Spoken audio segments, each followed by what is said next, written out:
과연 현실 가능성이 있는 이야기인지 아니면 가능성이 없는 건지 아니면 당 내부 분위기는 어떠한지 이 문제와 관련해 두 분 모시고 말씀 나눠보도록 하겠습니다. 장진영 국민의당 최고위원 자리하셨습니다. 안녕하세요. 장진영입니다. 반갑습니다. 모처럼 나오셨어요? 네. 대선 때 그랬었죠. 2번 나왔었는데 자주 좀 불러주십시오. 훨씬 좋아지셨어요, 얼굴이? 그렇습니까? 살이 좀 쪘나요? 눈이 예리해졌는데 곧 빠찌를 달 것 같아요. 감사합니다. 자, 진수희 바른정당 최고위원, 전 재선국회의원, 전 보건복지부 장관. 스펙이 화려해요. 자리하셨습니다. 네, 바른정당의 진수희입니다. 하하 웃는데 과거를 회상하는 듯한 장관 때가 좋았지. 자, 시청자 여러분들께서도 샤보사00으로 다양한 의견 문자로 보내주시기 바라겠습니다. 지금 이 순간 right now 페이스북 라이브로도 신청하실 수 있습니다. 진수 의원님. 네. 좀 이렇게 의자를 내리면은 내려가는 거를 다운걸이라 그러거든요. 네, 다운걸. 네. 아름다운 걸. 칭찬이죠? 그럼요. 감사합니다. 아름다운 걸. 많이 그 사이에 망가지신 것 같아요. 아니, 이게, 진행자께서. 이게 듣지 않으면 알 수가 없거든요. 재미없으면 듣질 않아요. 그래서 어떻게든 재밌게 해보려고 하는데 너무 재밌어서 걱정해요. 자, 어떻습니까? 이제 이게 장진영 최고위원님. 네. 우리 시청자분들께서는 모든 사안을 긴장해서 보지 않기 때문에 메모하고 아주 신경을 바짝 쏟고 듣지 않거든요. 그러니까 매사 새로운 얘기를 해도 다 새롭게 생각하시면 됩니다. 그러니까 바른정당과 국민의당 내부에서는 상당히 밀도 있게 혹은 반대도 있고 진행이 되지만 시청자분들은 아무것도 모른다. 그렇죠. 그러고 시작을 해야 됩니다. 무슨 일이 진행되고 있죠?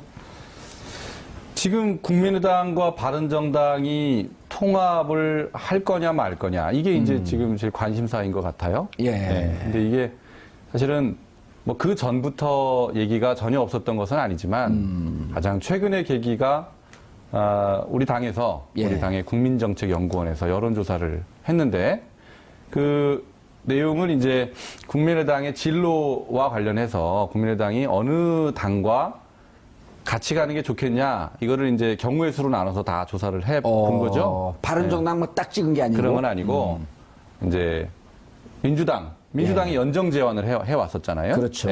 민주당과 같이 가면 어떠냐, 또 바른정당과 같이 가면 어떠냐, 뭐 그다음에 자유한국당은 어떠냐, 뭐 이런 식으로 다 경우의 수를 나눠서 했는데 이제 여기서 가장 눈에 띄는 결과가 국민의당, 바른정당 요 두 당이 합쳤을 때 현재 지지율보다 이제 산술적인 합산보다 훨씬 높은 한 6.5%가 더 나오는 그러니까 이제 그 시너지라고 하잖아요. 통합하는 효과 플러스 시너지 효과가 가장 큰 그런 통합 대상이 국민 플러스 바른이다. 이제 이런 결과가 나왔는데 이 결과가 이제 알려지면서 이 역시 국민과 바른이 이거 통합하는 거냐, 뭐 이제 이런 논의가 촉발된 것 같습니다. 자, 19.7%가 나왔어요. 그리고 이제 자체 정책 국민의당 싱크탱크에서 국민정책연구원에서 지난 14일, 15일 양일간 그러니까 추석 끝나고 바로 돌린 거죠. 그래서 근데 이게 어떻습니까? 지금 이제 좀 비판적으로 보는 분들은 이게 이성적으로 그냥 페이퍼상으로 이렇게 나오지만 막상 또 통합을 하게 되면 통합 절차가 진행되게 되면 여러 가지 부작용들이 있기 때문에 현실의 지지율은 이렇게 안 나오지 않지 않겠냐? 이렇게 우려하는 분들도 좀 있다고요. 그러면 물론이죠. 그러니까 이제 이 여론조사로만 보면 국민의당 바른정당 할 때 19한 20%가 나오고 20%가 꽤 나왔죠. 민주당하고 이제 국민의당하고 합칠 때는 두 당의 지금 현재 지지율보다도 합산이 더 떨어지는 54%. 밖에 안 나온다. 이제 이렇게 플러스 시너지가 없는 거죠.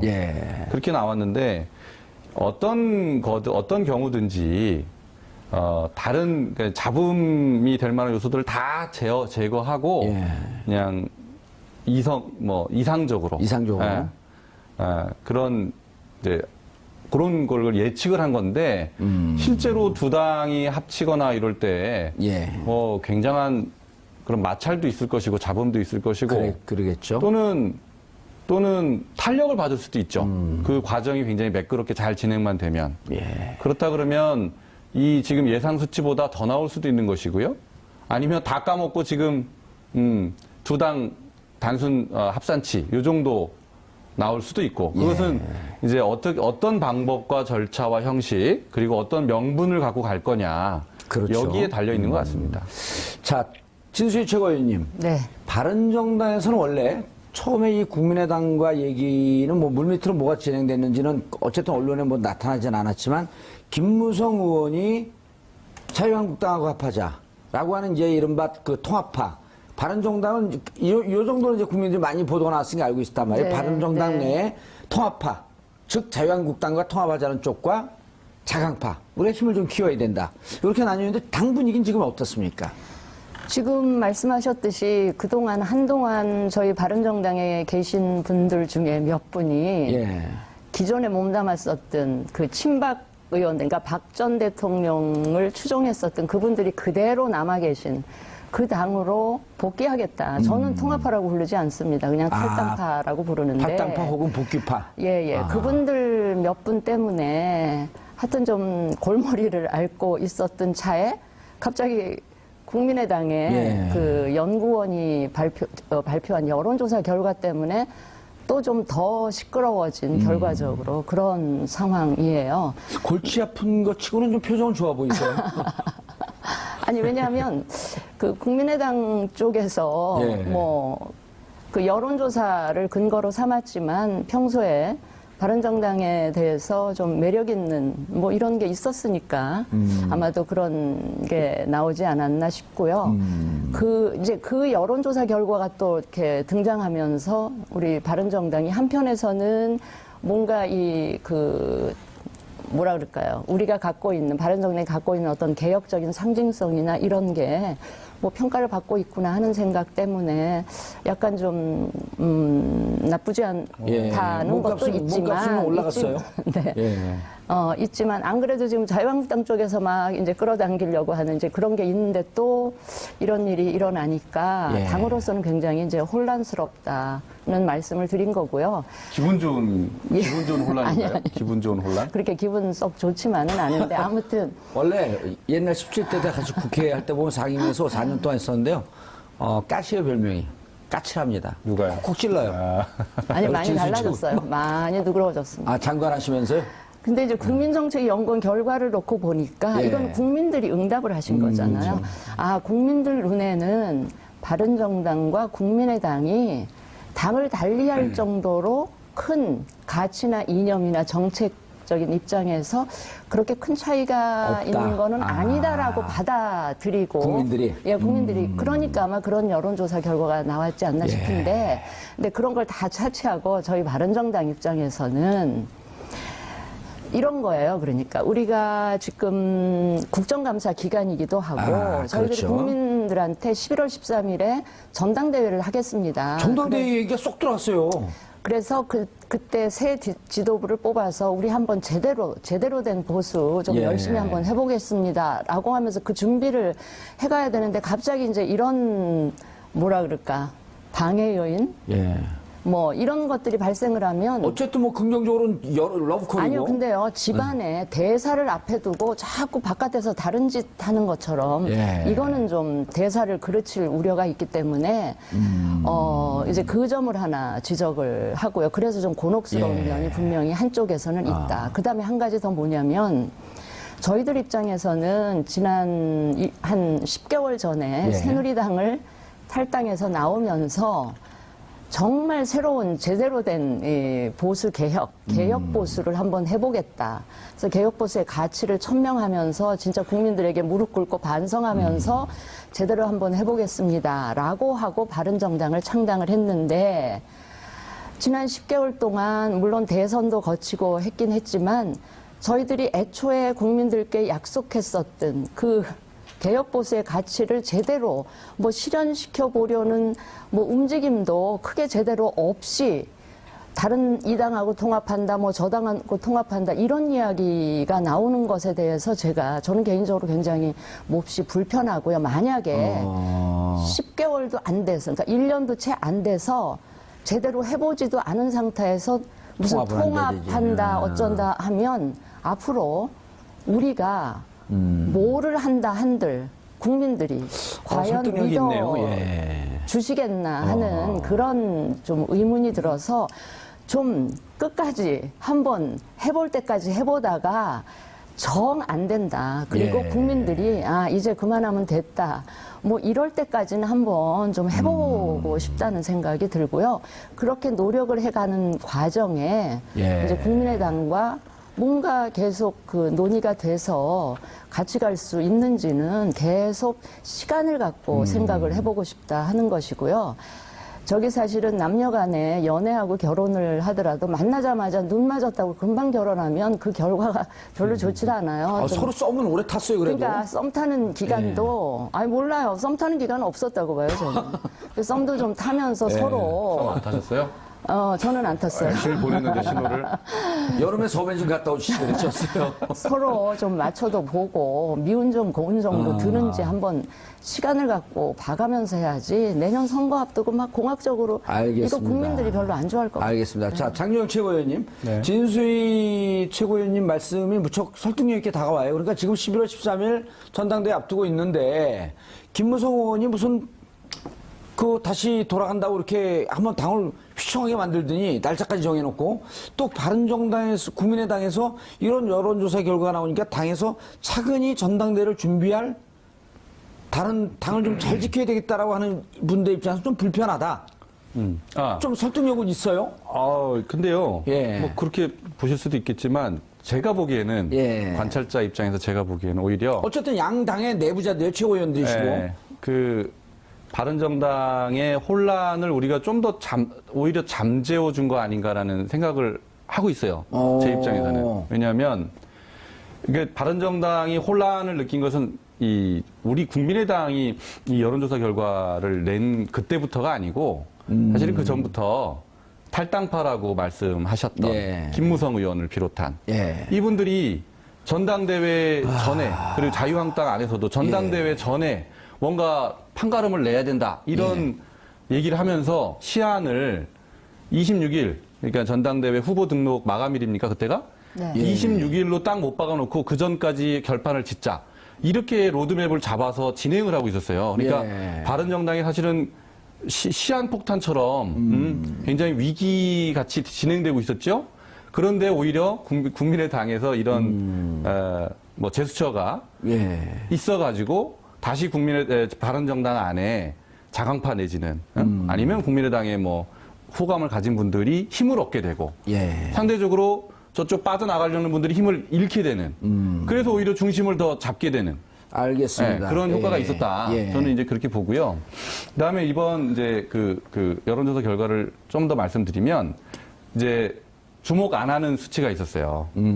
우리가 설문조사에 다당제가 필요하냐라고 국민들한테 물었는데 65%가 필요하다. 이렇게 압도적인 다수가 그러니까 이제 응답을 거부한 분들 이외에는 대부분이 다당제의 필요성을 공감했거든요. 근데 저는 이제 국민의당과 바른정당의 플러스 시너지가 가장 높게 나온 이유가 뭐 이 두 당이 뭐 보기 좋아서라기보다는 다당제가 필요한데 지금 양당제에서 3당제로 이행하는 것도 우리 역사상 시도한 것이 번번이 실패했지 않습니까? 그죠? 정주영, 회장의 국민당이나, 뭐 자민련이나, 뭐 이런 시도들이 다 실패했잖아요. 3당도인데 4당이 한꺼번에 다당제로 이행하는 게 굉장히 국민들 보기에 버거워 보이는 거죠. 그래서 다당제가 필요하기 때문에 두 당이 합쳐서 다당제를 한번 이뤄봐라. 그래서 이제 그 두 당 65% 정도 찬성이 나왔다. 그렇습니다. 자, 그런데 이 분석에는 동의를 해요. 잠깐만요. 그 국민의당 내부 얘기를 좀 들어봐야 될 것 같은데 이상돈 의원이 오늘 그 한 라디오 프로그램에 나와서 여론조사하는 거 사전에 아무도 몰랐다. 그리고 이에 대해서 격앙되게 생각하는 의원도 이상돈 의원님 인터뷰를 해보거나 보면요. 달변은 아닌데 좀 눌변신데 천천히 하시면서 자기 말씀을 다 다 잘 하시더라고요. 아, 그럼요.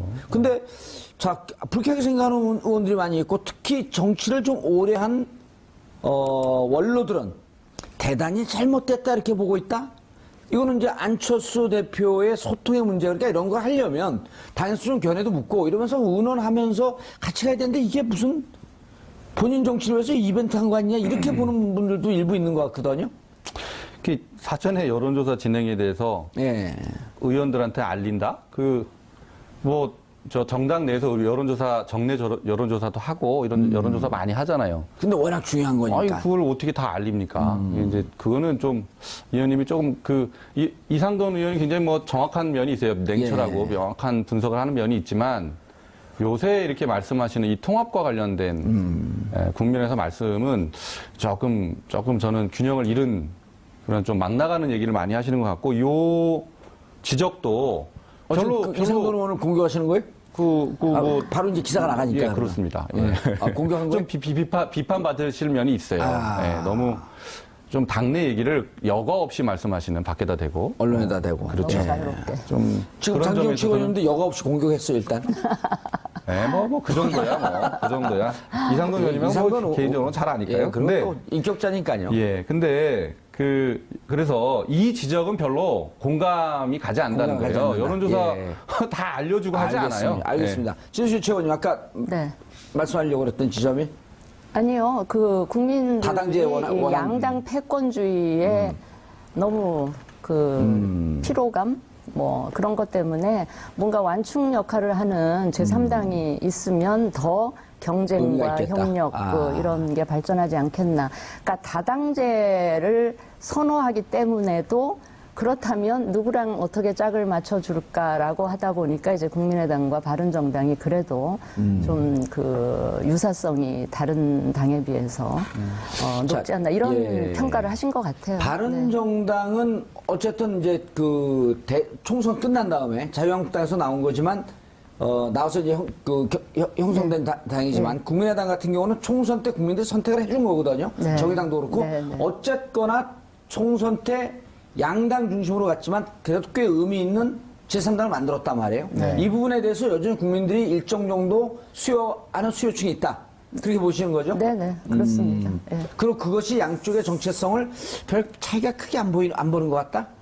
그러니까 이제 그러니까 다당제가 바람직한 것으로 보이는데 사당은 조금 너무 난립하는 듯한 느낌이 있어서 아마 한 3당 정도로 가는 게 어떻겠느냐 이런 국민들이 그렇게 생각을 하시는 것 같아요. 그건 제 개인적인 분석입니다. 예. 네. 정확한 분석이십니다. 두 분이 썸 타시면 안 됩니다. 그래서. 자, 동아일보에 보도된 겁니다. 오늘자는 아닌 것 같고요. 자, 찬성이 총 29명, 35명 응답을 했는데요. 국민의당 의원 중에. 국민의당 의원 중에 바른정당과의 통합에 대한 입장이 어떻습니까? 그러니까 찬성이 18명, 그 다음에 반대가 11명, 유보가 6명 나왔단 말이에요. 네. 그러니까 이제 지금 떴습니다. 저 CG가 떴는데, 자, 전에 한 응답을 자체적으로 돌려봤더니 뭐 30명 이상이 찬성했다. 라고 하는 것과는 조금 거리는 있어요. 하지만 어쨌든 찬성파가 현재로서, 상당히 많은 숫자가 나왔죠. 몇 명이니까 18명. 저기 조배수 의원이 있나요? 없나요? 응답을 안 했나요? 찬성 있나요? 찬성에 들어가 찬성 있는데 조배수 의원은 개인적으로 나는 찬성으로 분류되는데 찬성 아니다. 또 이렇게 입장 표명을 했거든요. 네. 저분들이 물론 저기 조금씩 변화는 있을 테지만 다수는 찬성 쪽으로 가 있는 것은 맞죠? 장기영 최고위원님. 뭐 분위기상 그런데요. 예. 이게 지금 저는 이 결과가 별로 의미가 없다라고 생각해요. 그래요? 예. 왜냐하면 왜죠? 질문이 문제가 있어요. 질문이 바른정당과의 통합에 찬성하냐 이렇게 물어봤을 거 아니에요. 그렇죠. 그죠? 그런데 아까 우리 진 최고위원님도 말씀하셨지만 이게 그 시기가 중요한 거예요. 시기가. 자, 지금 바로 통합하는 거에 찬성하냐 그러면 그렇게 받아들인 건지 아니면 자 이제 바른정당이랑 좀 친하게 지내서 연애 좀 하다가 여러 가지 연대 좀 하다가 나중에 시기를 봐서 통합하는 거에 찬성하냐 이렇게 받아들인 사람. 시기를 봐서 이제 결혼식도 올리고. 그렇죠. 예. 이제 그 시기에 관한 게 없어요. 질문에. 그렇기 때문에 이게 지금 그냥 자기 생각대로 한 거예요. 해석하고 마음대로 그렇죠. 해석하고. 뭐 내일 할 수도 있고 10년 뒤에 할 수도 그렇죠. 있고. 그러니까 이건 별로 정확지 않은 결과라는 정확지 않다. 거예요. 어쨌든 다수는 찬성이잖아요. 그러니까 만약에 자 우리가 연대해서 바른정당과 예. 좀 관계를 돈독히 한 다음에 나중에 통합 논의를 시작해 보는 게 어땠습니까? 이렇게 물어본다면 예. 저는 이거보다 훨씬 더 많이 더 높다. 찬성했을 거라고 봅니다. 예. 반대로 자 내일 당장 통합 논의를 시작합시다. 이렇게 시기를 못 박았다면 이거보다 찬성 의견이 훨씬 적었을 거라고요. 네. 그렇죠. 자, 진수 의원님 말씀. 아니 근데 예. 저도 의원직을 가져봤지만 의원들 생각이 아침 다르고 저녁 다르고 어제 다르고 오늘 다르고 뭐 그럴 수 있어요. 그렇죠. 특히 정치적인 이런 중요한 결정이 있어서 다양한. 그러니까 저거는 그냥 참고 사항이고요. 제가 오늘 이렇게 사석에서 들은 이야기는 실제 한 35명쯤 원하고 진짜 반대하는 사람들은 한 5에 불과하다 뭐 이런 얘기도 또 들려오더라고요. 아니 그러니까 그게 그거라니까요. 네. 바른정당에 대한 우호적인 분위기는 다수예요. 지금 아주 명시적으로 반대하는 예. 의원 박지원 의원이나 이런 분들 계시지만 그분들도 우리가 바른정당과 어떤 식의 연대는 필요하다라는데 공감은 하실 거예요. 근데 통합을 가지고 물어보니까 거기에 대해서 이제 반대를 하거나 부정적으로 말씀하시는 거거든요. 예. 근데 어쨌든 저희 바른정당은 오늘 아침 지도부 회의에서 다수의 최고위원들이 정리를 그렇게 했습니다. 우리가 어떡해요? 국감뿐만이 아니고 11월 13일 전대가 있기 때문에 일단 전대를 잘 치르는 게 우리한테 주어진 당면 과제다. 예. 모든 논의는 지금 중단한다. 그러니까 통합을 위한 논의도 그 논의를 위한 만남도 일단 자제하자라는 식으로 분위기가 만들어져서요. 아, 오늘 최고위원회에서요? 예. 저희는 이제까지 정치권이 늘 선거 앞두고 공학적인 연대라든지 통합이 국민들 호응을 그렇게 제대로 받지 못했다는 저는 판단이고요. 그렇게 했을 경우에 그 생명력이 그렇게 길지도 못했다라는 판단을 하기 때문에 정말 시간을 갖고 국민 여론도 살펴가면서 하려면 제대로 된 그 통합을 하는 게 맞다. 뭔가 시기를 뭐 내년 선거 앞두고 뭐 이렇게 시기를 못 받고 하는 거는 저는 맞지 않다. 이런 생각을 갖고 있습니다. 진수 의원님 하나 더 여쭐게요. 네, 그러면은 어쨌든 근데 당에서 두 양측의 그 세력이 존재한다고 한다면 그건 비슷한 분위기인 것 같아요. 뭐냐면 11월 13일 전당대회 있으니 전당대회까지 좀 자중하자. 예. 근데 이분들 중에 이제 상당히 많은 분들이 나중에 이후에 차근히 논의를 해보면서 국민의당과 통합이라고 하는 부분에 대해서 의논해보는데 이분들은 별로 이제 부정적이지 않은 것 같고. 문제는 뭐냐면, 자, 11월 13일 무슨 전당대회냐? 우리는 그 전당대회 후보 등록하기 26일 그 날짜를 기점으로 해서 다 나간다. 나가겠다? 그런 분들 분위기는 좀 어떻습니까? 26일 나가겠다고 하셨던 김무성 대표는 그거 거둬드렸어요. 그래서 그랬어요? 또 30시간 법칙이 또 통했어요? 통했나 뭐 이런 얘기도 있었는데요. 일관성 있어요. 그 국민들의 믿음을 저버리지 않아요? 그런데 이제 그분들이 최후 통첩식으로 하여튼 국감은 한다. 예. 국감 끝나고 그러나 전대까지 하고 나면 나가기가 힘드니까 예. 전대 전에는 반드시 나가겠다라고 되게 강하게 얘기하시는 분들이 뭐 이렇게 손꼽을 정도로 몇 분은 계신 것 같아요. 김무성 김무성 의원은요? 대표는 지금 외국에 계셔서 잘 모르겠는데 외국에도 나왔다 30시간 만에 들어오고 막 이러지 않나요? 아니 그건 아니고요. 과연 김무성 대표님이 한 서너 명 나가는데 같이 나가시는 나갈까? 게 어떨지 아니면 그렇다고 주저앉는 것도 모양새가 굉장히 모양이 빠질 수가 예. 있어서 저는 그분이 어떤 결론 어떤 선택을 내릴지 저도 개인적으로 굉장히 궁금한데 어쨌든 그 예측을 해달라는 거 아닙니까? 어쨌든 예. 뭐 몇 명 나가시게 되면 그렇다 하더라도 전대는 저희는 공당으로서 국민들과 한 약속이기 때문에 저는 전대 준비를 쭉 선거운동을 하다 말고 그분 몇 분 나갔다고 전대를 그만둔다? 그것도 좀 아닌 것 같아요. 네. 참 대단한 해당 행위예요, 그죠? 그러니까요. 참 이렇게 김 뺄 수가 있어요. 자, 국민의당 얘기 아까 이제 잠깐 짚고 넘어가셨는데요. 박지원 의원께서 오늘 저도 오다가 잠깐 봤는데 이런 말씀을 하세요. 우리 뭐 한 30명, 35명, 그리고 통합 바른정당에서 와봐야 뭐 한 10명 플러스만 했어. 결국 우리가 지금 40명인데요. 통합해봐야 또다시 40명입니다. 근데 왜 하죠? 이러고 말씀을 하시더라고요. 네. 근데 그 숫자가 중요한 건 아니잖아요, 사실. 그렇죠. 아, 숫자도 중요하죠. 그렇죠. 숫자도 중요하긴 하죠. 다 숫자와 중요하죠. 지지율이 무척 중요하기 때문에. 네. 근데 그러니까 지금 이 박지원 논의들이 의원께서 저렇게 강력하게 버티기가 좀 불편하죠. 얘기가 진척시키기가. 왜냐면 아니, 워낙 그 정치적 박지원 대표는 뭐 정확한 생각이 뭔지 잘 모르겠는데요. 근데 박 대표께서 이제 신중해야 된다라는 입장을 계속 말씀하고 계셔요. 근데 저도 그 부분에 대해서 일면 저도 동의하는 면이 있습니다. 그러니까 이렇게 갑자기 통합 논의가 예. 급물살을 타는 것은 현실성이 없다고 보거든요, 저는. 그러니까 두 당이 사실은 뿌리가 한 당은 민주당, 한 당은 자유한국당. 몇십 년 동안 서로 다른 생각을 하던 당 예. 출신 아닙니까? 그러니까 서로 그렇게 접점이 많지 않거든요. 그래서 이렇게 별로 친하게 지내본 경험이 많지 않기 때문에 그런 시간이 좀 필요하거든요. 그리고 뿐만 아니고 아까 우리 진채고님께서 잘 말씀하셨지만 이렇게 수를 늘리는 그러니까 공학적인 의미의 합당, 이 통합은 저는 큰 의미가 없다고 봅니다. 그래서 되게 명확한 명분을 가지고 예.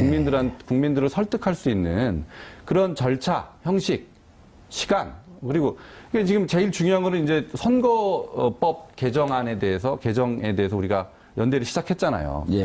선거구제 개편, 예. 그죠? 선거구제 개편 관련해서 같이 그런가요? 무슨 내용이죠, 그거는? 중대선거구제. 그렇죠. 중대선거구제. 네, 다당제 정착을 위한 기반으로서 중대선거구제를 우리가 도입해야 된다라는 그래서 이제 그런 논의를 같이 시작해서 정의당도 거기에 이제 참여를 하게 할 거고요. 중대선거구제는 의미 있죠. 그렇죠. 의미 있는. 그러니까 이렇게 정확한 명분을 가진 그리고 예. 모두가 공감할 수 있는 명분을 가진 그런 이슈들을 가지고 우리가 같이 노력하는 예. 여기부터 성과를 내야 된다 예. 이런 얘기입니다. 그래야 국민들이 공감한다. 알겠습니다. 무척 중요한 지점을 짚으셨는데요. 네. 실제 그럼에도 불구하고 나름 저렇게 하면서 선거 앞두고 지방선거 앞두고 이게 지리멸렬해질 것 같으니까 지방선거 앞두고 합치는 거 아니야? 이런 의심한 눈초를 국민들은 끊임없이 갖고 있거든요. 진수 의원님. 네. 그래서 저 진수희 장관님. 장관을 불러주는 게 더 좋죠. 아닙니다. 그래서 국민들이 지금 두 분이 얘기가 그 무척 접점이 찾아지고 있어요. 자, 우리가 정책적으로 연대를 해보자, 논의해보자. 그럼 우리 다른 게 뭔지 같은 게 뭔지 논의를 하면서 정말 대의명분 국민들이 원하는 쪽의 방향에서 갈 수 있으면 한번 가보자. 여기까지는 지금 얘기가 두 분이 다른 표현하지만 일치가 되고 있어요. 네. 네. 그런데 국민들은 여전히 무슨 얘기냐, 또 사기치는 거 아니야? 지방선거 앞두고 이렇게 보고 있단 말이죠. 우리 정봉주 의원님은 그렇게 생각하시는 거 아니에요? 저는 그렇게 생각 안 해요. 저는 이 정치에 대해서 문외 인간이에요. 아무 생각 없어요. 국민들도 그렇게 그동안 정치인들이 쭉 그래 왔었으니까 예, 그렇게 그런 오해를 하실만 하고요, 충분히. 예. 그렇기 때문에 저는 뭐 지방선거 앞두고 뭐 서두르면서 서로 안 맞고 막 시끌시끌한데 이걸 어거지로 이렇게 맞춰 나가듯이 하는 거, 그게 저는 동의하기가 좀 힘든 부분이고요. 저는 제가 바른정당에 속해 있는 입장에서 정말 우리 바른정당이 창당하고 나서 얼마나 저 스스로한테 자문하는 거예요. 가혹할 정도로. 우리가 얼마나 열심히 그 가치를 위해서 노력했는가. 정말 뼈저리게 피나는 노력을 했는가. 반성을 했는가? 반성하면서 그 노력을 했는가. 저는 아니라고 보거든요. 그래서 그런데 이제 몇 분 나가시겠다고 하는 분들이 도저히 이 보수의 적자가 되기 힘들겠다 이런 얘기를 하시는데 예. 그분들한테 제가 물어보고 싶은 게 그러면 그걸 위해서 얼마나 노력을 했느냐, 얼마나 오랫동안, 얼마나 강하게 노력을 했느냐 제가 묻고 싶고, 그래서 우리가 애초에 세웠던 가치를 한번 노력을 해보자. 노력을 해보는 그 과정을 겪으면서 그 과정 가운데 국민의당이 추구하는 가치나 이런 것들이 같다면 어디선가에서 만나지지 않겠어요? 예. 그렇게 되면 좀 더 자연스러운 국민들이 저 사람들 선거 위해서 하는 게 아니구나라는 그런 이제 있을 수도 있는데 오해가 없는 그런 분위기가 만들어질 때 비로소 성공적인 통합이 이루어질 수 있지 않겠나. 알겠습니다. 자, 두 분의 이 통합 문제 혹은 이 중심에 있는 두 의원 대선 주자까지 포함해서 두 의원의 말씀 한번 들어보죠. 자, 민주세력 집권, 햇볕 정책 계승 발전, 호남 차별 없는 나라란 이 세 목표에서 하나라도 일탈한다면 제가 움직이는 데는 대단히 한계가 있을 것이다. 이 박지원 대표 얘기입니다. 자, 유승민 의원은 또 뭐라 그러냐면 개혁 보수 원칙에 동의하지 않는 사람들이란 워딩 안에는 이렇게 말씀을 하는데 계속 보수 원칙에 동의하지 않는 사람들, 햇볕 정책이나 호남을 중심으로 두고 있는 이런 분들이 포함된 거 아닌가라고 하는 이런 해석들이 가능하거든요. 어떻게 보세요, 장진영 최고위원님? 이제 이게 뭐 여러 가지 토론 주제죠. 예. 네, 지금 바른정당 특히 북한 문제를 어떻게 할 것이냐. 예, 그러니까 이제 대북 그다음에 지금 뭐 우리 외교 요 부분이 안보 이 부분이 이제 큰 좀 차이가 있을 것이다 이렇게 이제 저희도 예상하고 있는데요. 근데 우리 유승민 의원의 그 말씀이 저는 조금 유감스러운 면이 있어요. 이게 지금 서로 좀 연애를 해보자고 연애를 해보자고 작업을 거는데 말이죠. 뭐 햇볕 정책 그다음에 호남 버려라. 예? 이렇게 말씀을 하시는 것은 연애를 하자는 사람한테 야, 너는 혼수는 이건 안 돼. 저건 해와. 이렇게 혼수 챙기는 이건 너무 앞서 나간다. 아, 또 집안 문제도 제기할 수 있죠. 야, 너네 뭐 집안에 약간 좌파가 있는 거 아니야? 아이, 뭐, 유승민 의원은 뭐 그 정도까지는 아니시겠어요. 근데 어쨌든 이게 너무 앞서 나갔다. 이 논의가. 그러니까 이제 유 의원님이 좀 중심을 좀 잘 잡으셨으면 좋겠는데 왜 이러실까라는 생각을 하고 있어요. 그 이제 뭐 이해가 되는 면이 있어요. 이게 이제 뭐 양쪽 그 자유한국당에 대한 메시지, 국민의당에 대한 메시지를 동시에 주셔야 된다라는 생각을 하고 있는 것 같아요. 그래서 이제 이게 이랬다 저랬다 보이는 그런 면이 있는 것 같은데, 저희가 보기에는 좀 차분하게 갔으면 좋겠다. 알겠습니다. 아니, 저는 대북 정책에 관해서는 그 햇볕 정책 어떻게 100% 일치하는 그거가 가능하지는 않을 거고요. 또 그 맞춰보면 접점이 있을 수 있다 이렇게 생각하고 한 가지 그 호남에 관해서는 호남을 버려라가 아니고요. 호남을 그 근거로 정치를 해오셨던 분들한테 호남 울타리 안에만 너무 갇혀 있지 말아라는 그런 의미지 호남을 버리라는 그런 뜻은 아니고 마찬가지가 영남에도 적용이 되죠. 그렇죠. 유승민 의원 TK 출신 정치인이잖아요. 그 영남에 갇혀 있지 않겠다라는 각오를 하면서 이 국민의당 호남 의원들한테 그렇게 얘기하시는 거니까 호남을 버려라라는 이 통상적인 의미의 그게 아니다. 그 워딩을 제가 보니까 유승민 의원께서 호남을 벗어나야 된다 이런 말씀을 하셨어요. 벗어나야 된다. 근데 이제 그거는 국민의당한테 굉장히 민감한 얘기고요. 우리 지역적 기반을 벗어나야 된다.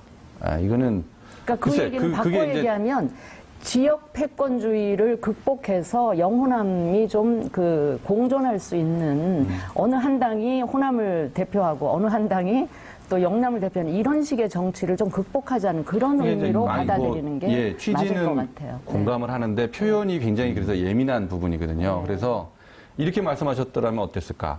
호남을 기반으로 하는 거 좋은데 호남을 기반으로 하되 뻗어나가자 전국으로.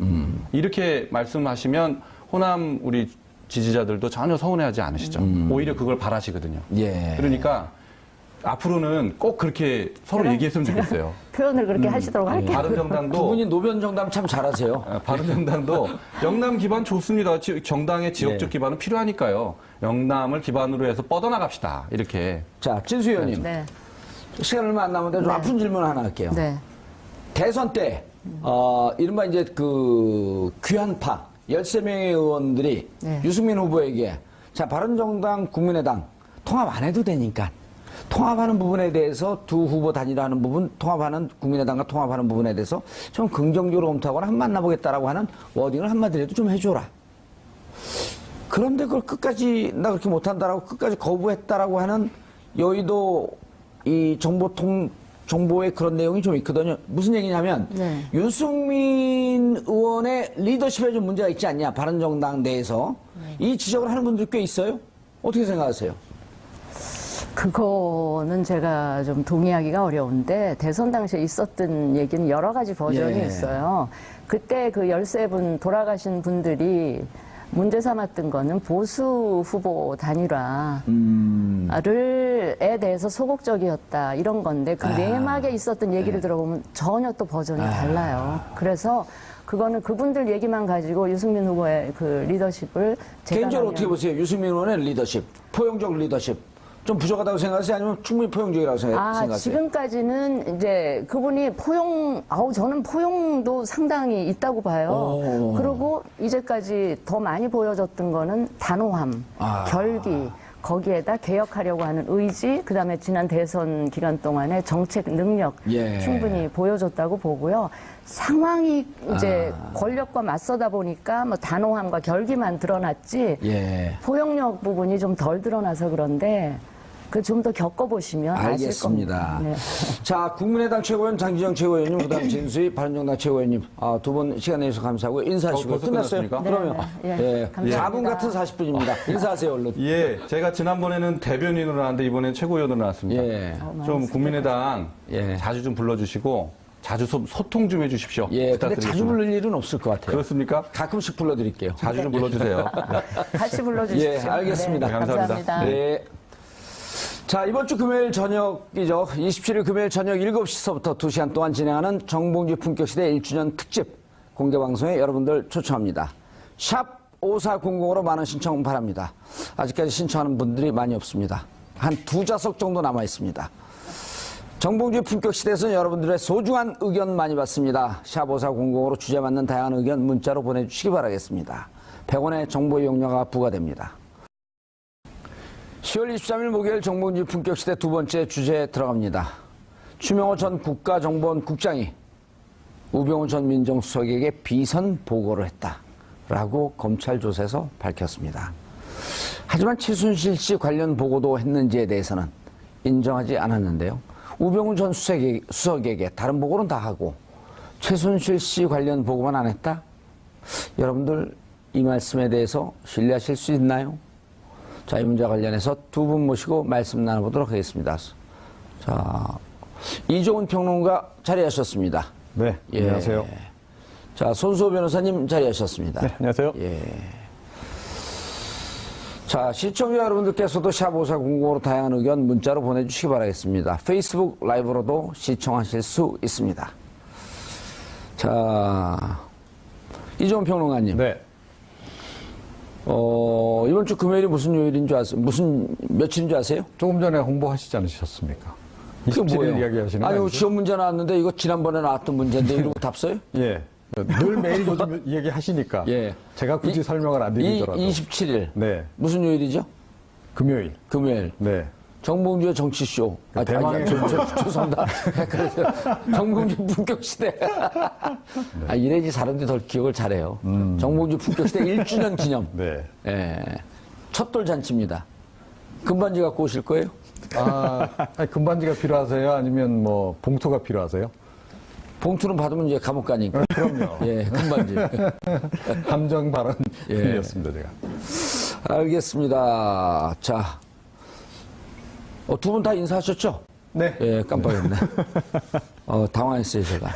어떤 일이 있는 겁니까? 추명호 국장, 이정훈 평론가님. 그러니까 지금 구속영장이 기각이 되는 바람에. 그러니까 아니, 추명호처럼 굉장히 중요한 인물이 웬 이게 기각 먼저 얘기 좀 해볼까요? 좀 석연찮아요? 이거를 이야기를 하려면 사실은 좀 더 많은 조사가 필요할 것 같긴 해요. 그런데 좀 짐작 가는 대목은 좀 있어요. 해보세요. 왜냐면 우리 그게 뭐냐면, 시청자분들이 그렇게 좀 날것으로 얘기를 듣고 싶어요. 그러니까 우병우 전 민정수석과 사실은 추명호 전 국장이 가장 핵심 인물 가운데 한 사람, 이렇게 핵심 인물들이잖아요. 그리고 정보를 가장 많이 주고받은 그런 이제 당사자들인데. 추명호 국정원 8국장인가요? 네. 8국장. 전 8국장. 전 8국장. 7국, 8국이 국내 파트를 담당하는 거죠? 네, 그렇죠. 국익정보국장이죠. 국익정보국장. 정보국장.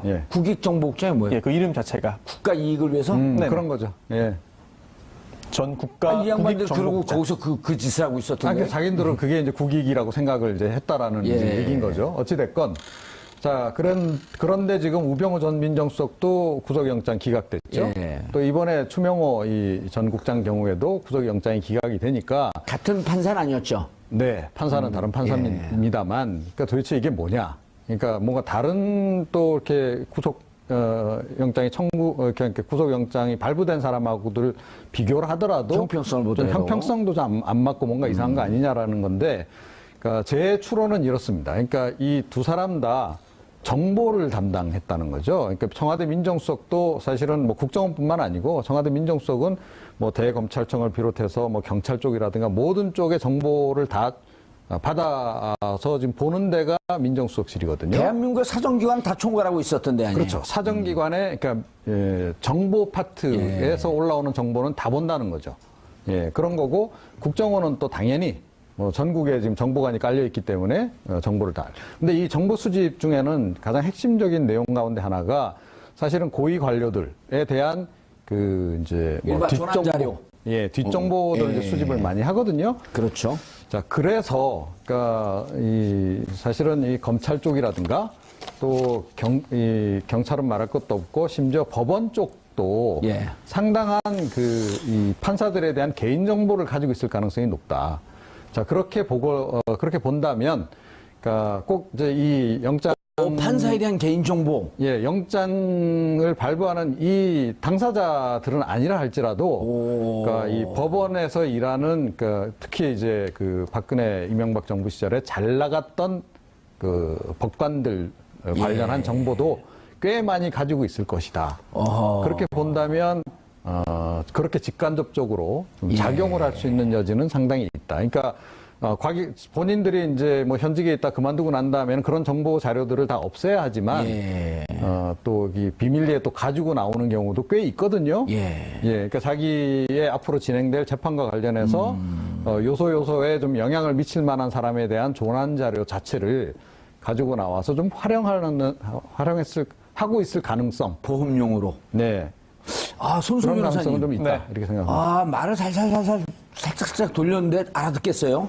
그런데 이런 말투나 이런 분석이 그 기각한 부장판사들 개인에 대한 명예훼손은 해당되지 않나요? 뭐 좀 의견을 말한 거니까요. 네. 명예훼손이라고 하면 사실을 적시하는 건데 지금 이랬을 개연성이 없다고 말하기엔 대단히 곤란한 측면이 없지 않겠다. 나는 이렇게 본다. 그러니까 그런데다가 제가 지금 그 당사자들이라고 딱 집어서 얘기한 게 아니고요. 그렇죠. 그 당사자들에게 직간접적으로 영향을 미칠 수 있는. 그리고 판사들에 대한 많은 정보를 갖고 있을 수 있겠다. 학교 선배들도 있을 수 있는 거고 또 뭐 자기가 법원에서 앞으로도 계속 성장하려면 이 전체적인 법원의 윗분들도 눈치도 좀 봐야 되고 이런 부분들이 있잖아요. 전체적인 말투는 대단히 비겁한 말투로 많이 썼는데 내용은 아주 정확해요.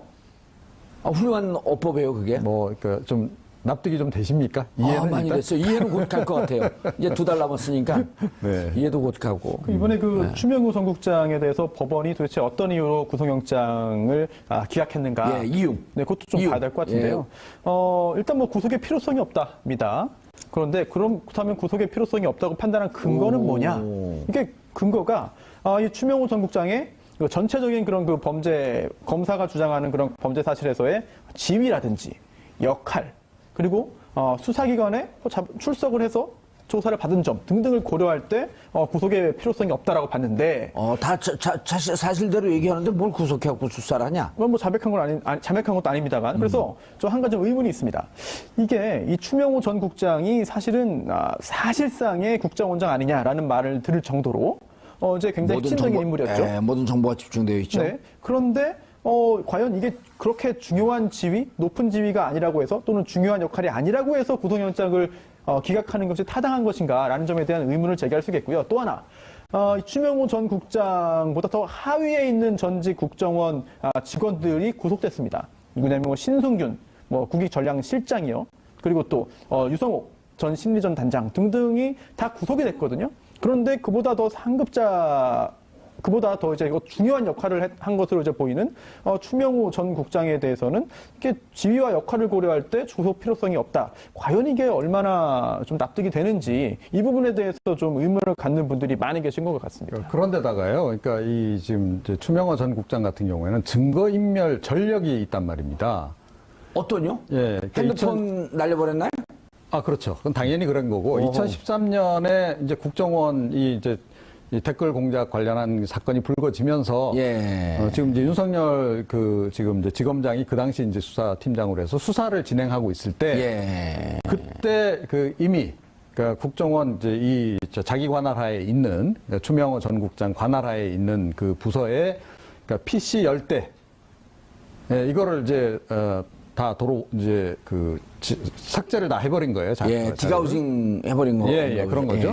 그런데다가 또 이제 거기 뭐 노트북도 다 그런 식으로. 오호. 게다가 또 자기 휴대폰도 다 증거인멸. 그래서 최근에 휴대폰을 압수수색하니까 최근 폰이어서 뭐 남아있는 게 없더라는 거죠. 그야말로 깡통인 거죠. 아니, 검사 이번에 검찰에서 넣을 때 그걸 놓았을 거 아니에요. 이렇게 증거인멸 전력이 있었다. 네, 당연히요. 그런데 그게 왜 그런 점이 고려가 안 됐는지가 좀 납득이 안 가고, 그리고 이미 그러니까 숨길 건 다 숨긴 겁니다. 제가 보기에는. 없앨 거 다 없앴고. 그렇죠. 없앨 거 다 없앤 상태에서 지금 본인이 하고 있는 진술은 굉장히 선별적으로만 공개하고 인정할 건 선별적으로만 인정하는 그런 그 진술 태도를 보이고 있거든요. 자, 그런데 이거를 구속도 하지 않고 그냥 이렇게 수사를 하도록 한다? 그건 좀 납득이 안 가는 부분이 좀 있는 거죠. 물론 불구속 수사가 원칙이긴 합니다. 법에 정하고 있죠. 그래서 특별한 그런 그 구속 사유가 있어야만 예외적으로 구속하는 게 타당합니다. 그런데 이게 국정농단 사건이 아닌 일반 형사 사건, 뭐 제가 주로 담당하는 그런 일반적인 사건이라고 한다면은 이 사건처럼 이 추명호 전 국장이 작년 11월에 국정원에서 감찰을 받습니다. 그런데 그때 역시 휴대전화를 이제 폐기를 했고요. 그리고 그 후에 새로운 전화기를 썼는데 그거를 이제 이번 검찰 조사 앞두고 또 없앱니다. 여러 차례에 걸쳐 휴대전화를 없앴는데 이런 상황이라고 한다면은 과연 일반적인 경우에 구속영장이 발부되지 않겠느냐. 발부될 가능성이 거의 거의 100%에 가깝다고 봐야 되는 게 이제 통상적이거든요.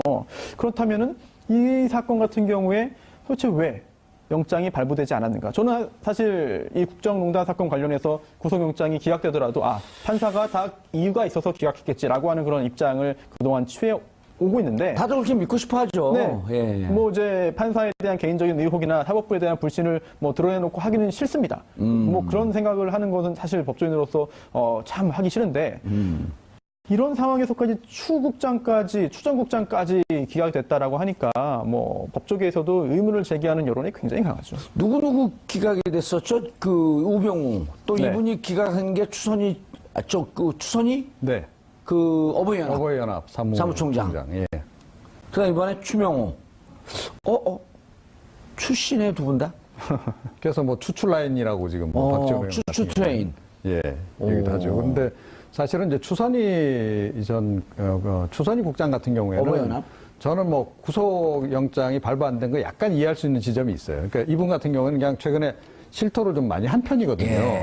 그러니까 하여튼 국정원으로부터 돈 받았다는 부분도 그렇고 시인을 많이 했기 때문에 이제 저는 좀 어느 정도 그런 부분을 감안할 수 있다. 그런데 추명호 전 국장 같은 경우에는 좀 납득이 안 가는 그런 부분이 조금 전에 말씀드린 바와 같이 증거인멸 전력도 있는 데다가 또 죄의 위중성, 범죄의 중대성이라고 하는 것도 늘 고려를 하잖아요. 국정원의 핵심 중에 핵심 정보라인이었었는데. 그리고 본인이 개입한 사건이 그러니까 박근혜 전 대통령 시절에만 있었던 게 아니고 이명박 전 정부 때부터 계속 했던 거 아닙니까?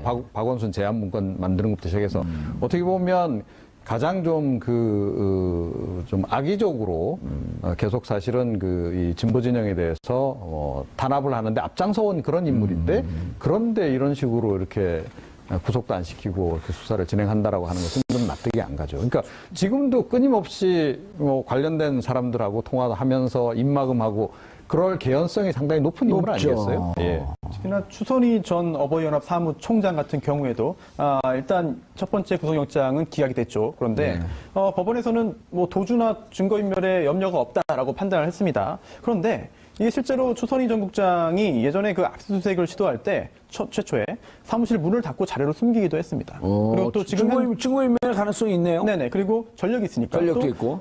지금 현재도 주민등록지가 아닌 다른 곳에 또 거주하고 있거든요.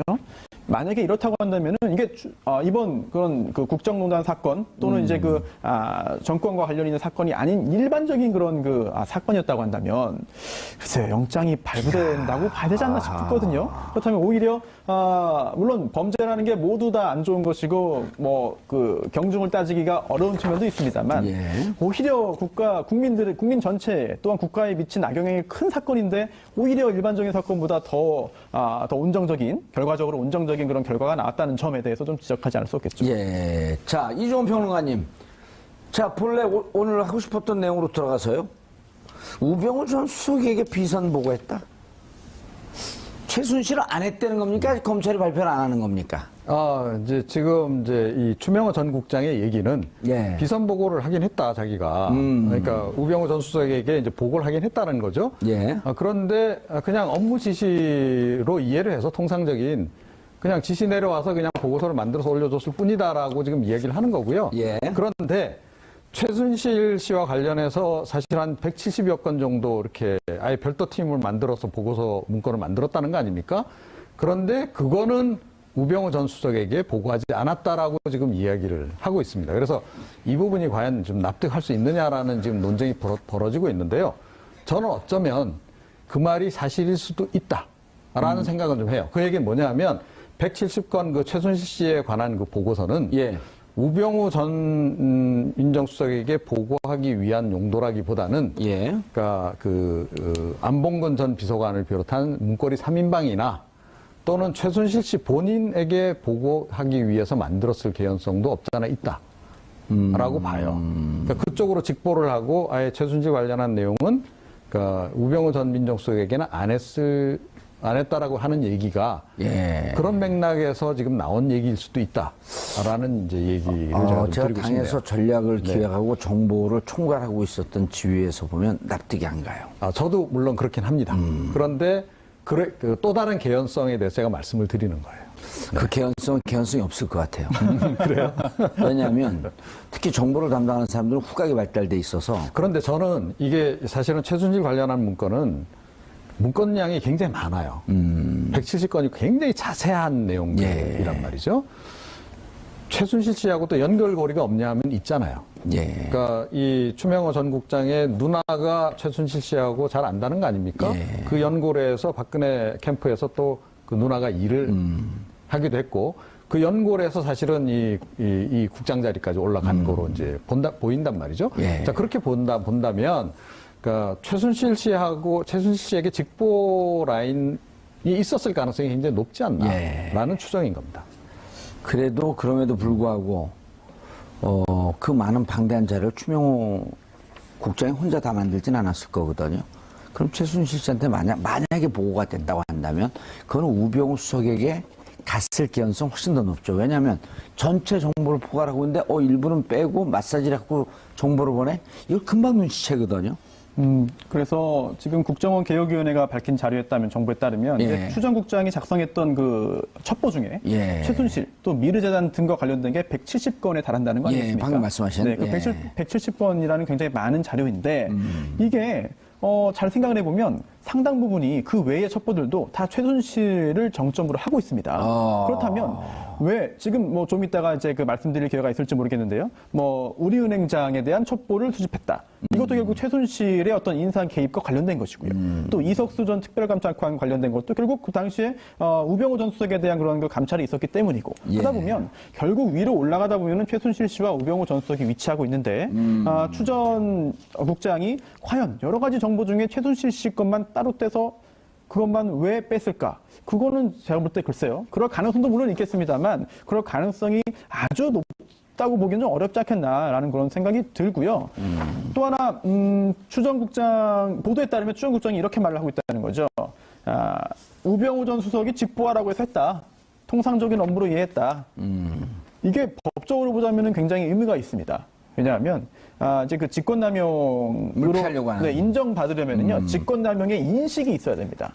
대법원 판례에 따르면 직권남용의 인식이 없으면 직권남용죄가 성립할 수 없습니다. 즉 고의가 없었다는 거거든요. 예. 그래서 시켜서 원래 내가 하는 정상적인 직무를 알고 했다라고 한다면 시킨 사람한테는 죄가 되는지는 별개의 문제라고 그 지시를 받아서 한 나는 몰랐다 원래 직무라고 생각했으니까 무죄다라는 주장이 되는 거죠. 자, 돌발 질문. 네. 손수호 변호사님이 법률가로서 봤을 때 네. 지금 이 추명호 국장은 네. 뭔가 상당히 법률적으로 준비되어 있고 내외적으로 어느 정도 마사지가 된 상태에서 피해 나가려고 하면서 또 검찰에게는 전혀 얘기하지 않을 수도 없으니 일정 정도 정보를 주면서 자기 균형 잡힌 듯한 진술을 하고 있는 것으로 보인다. 그런 느낌이 나지 않나요? 그런 생각이 들고요.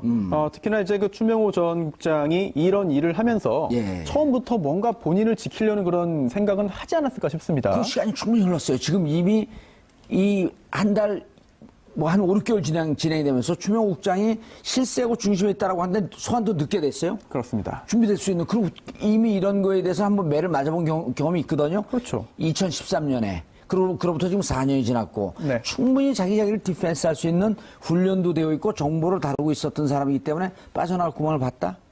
그러다 보니까 아까 이종훈 평론가가 얘기했던 뭔가 어떤 판사들에 대해서 개인 비상사태를 만들 수 있는 조난 자료를 갖고 있었을 개연성이 있다.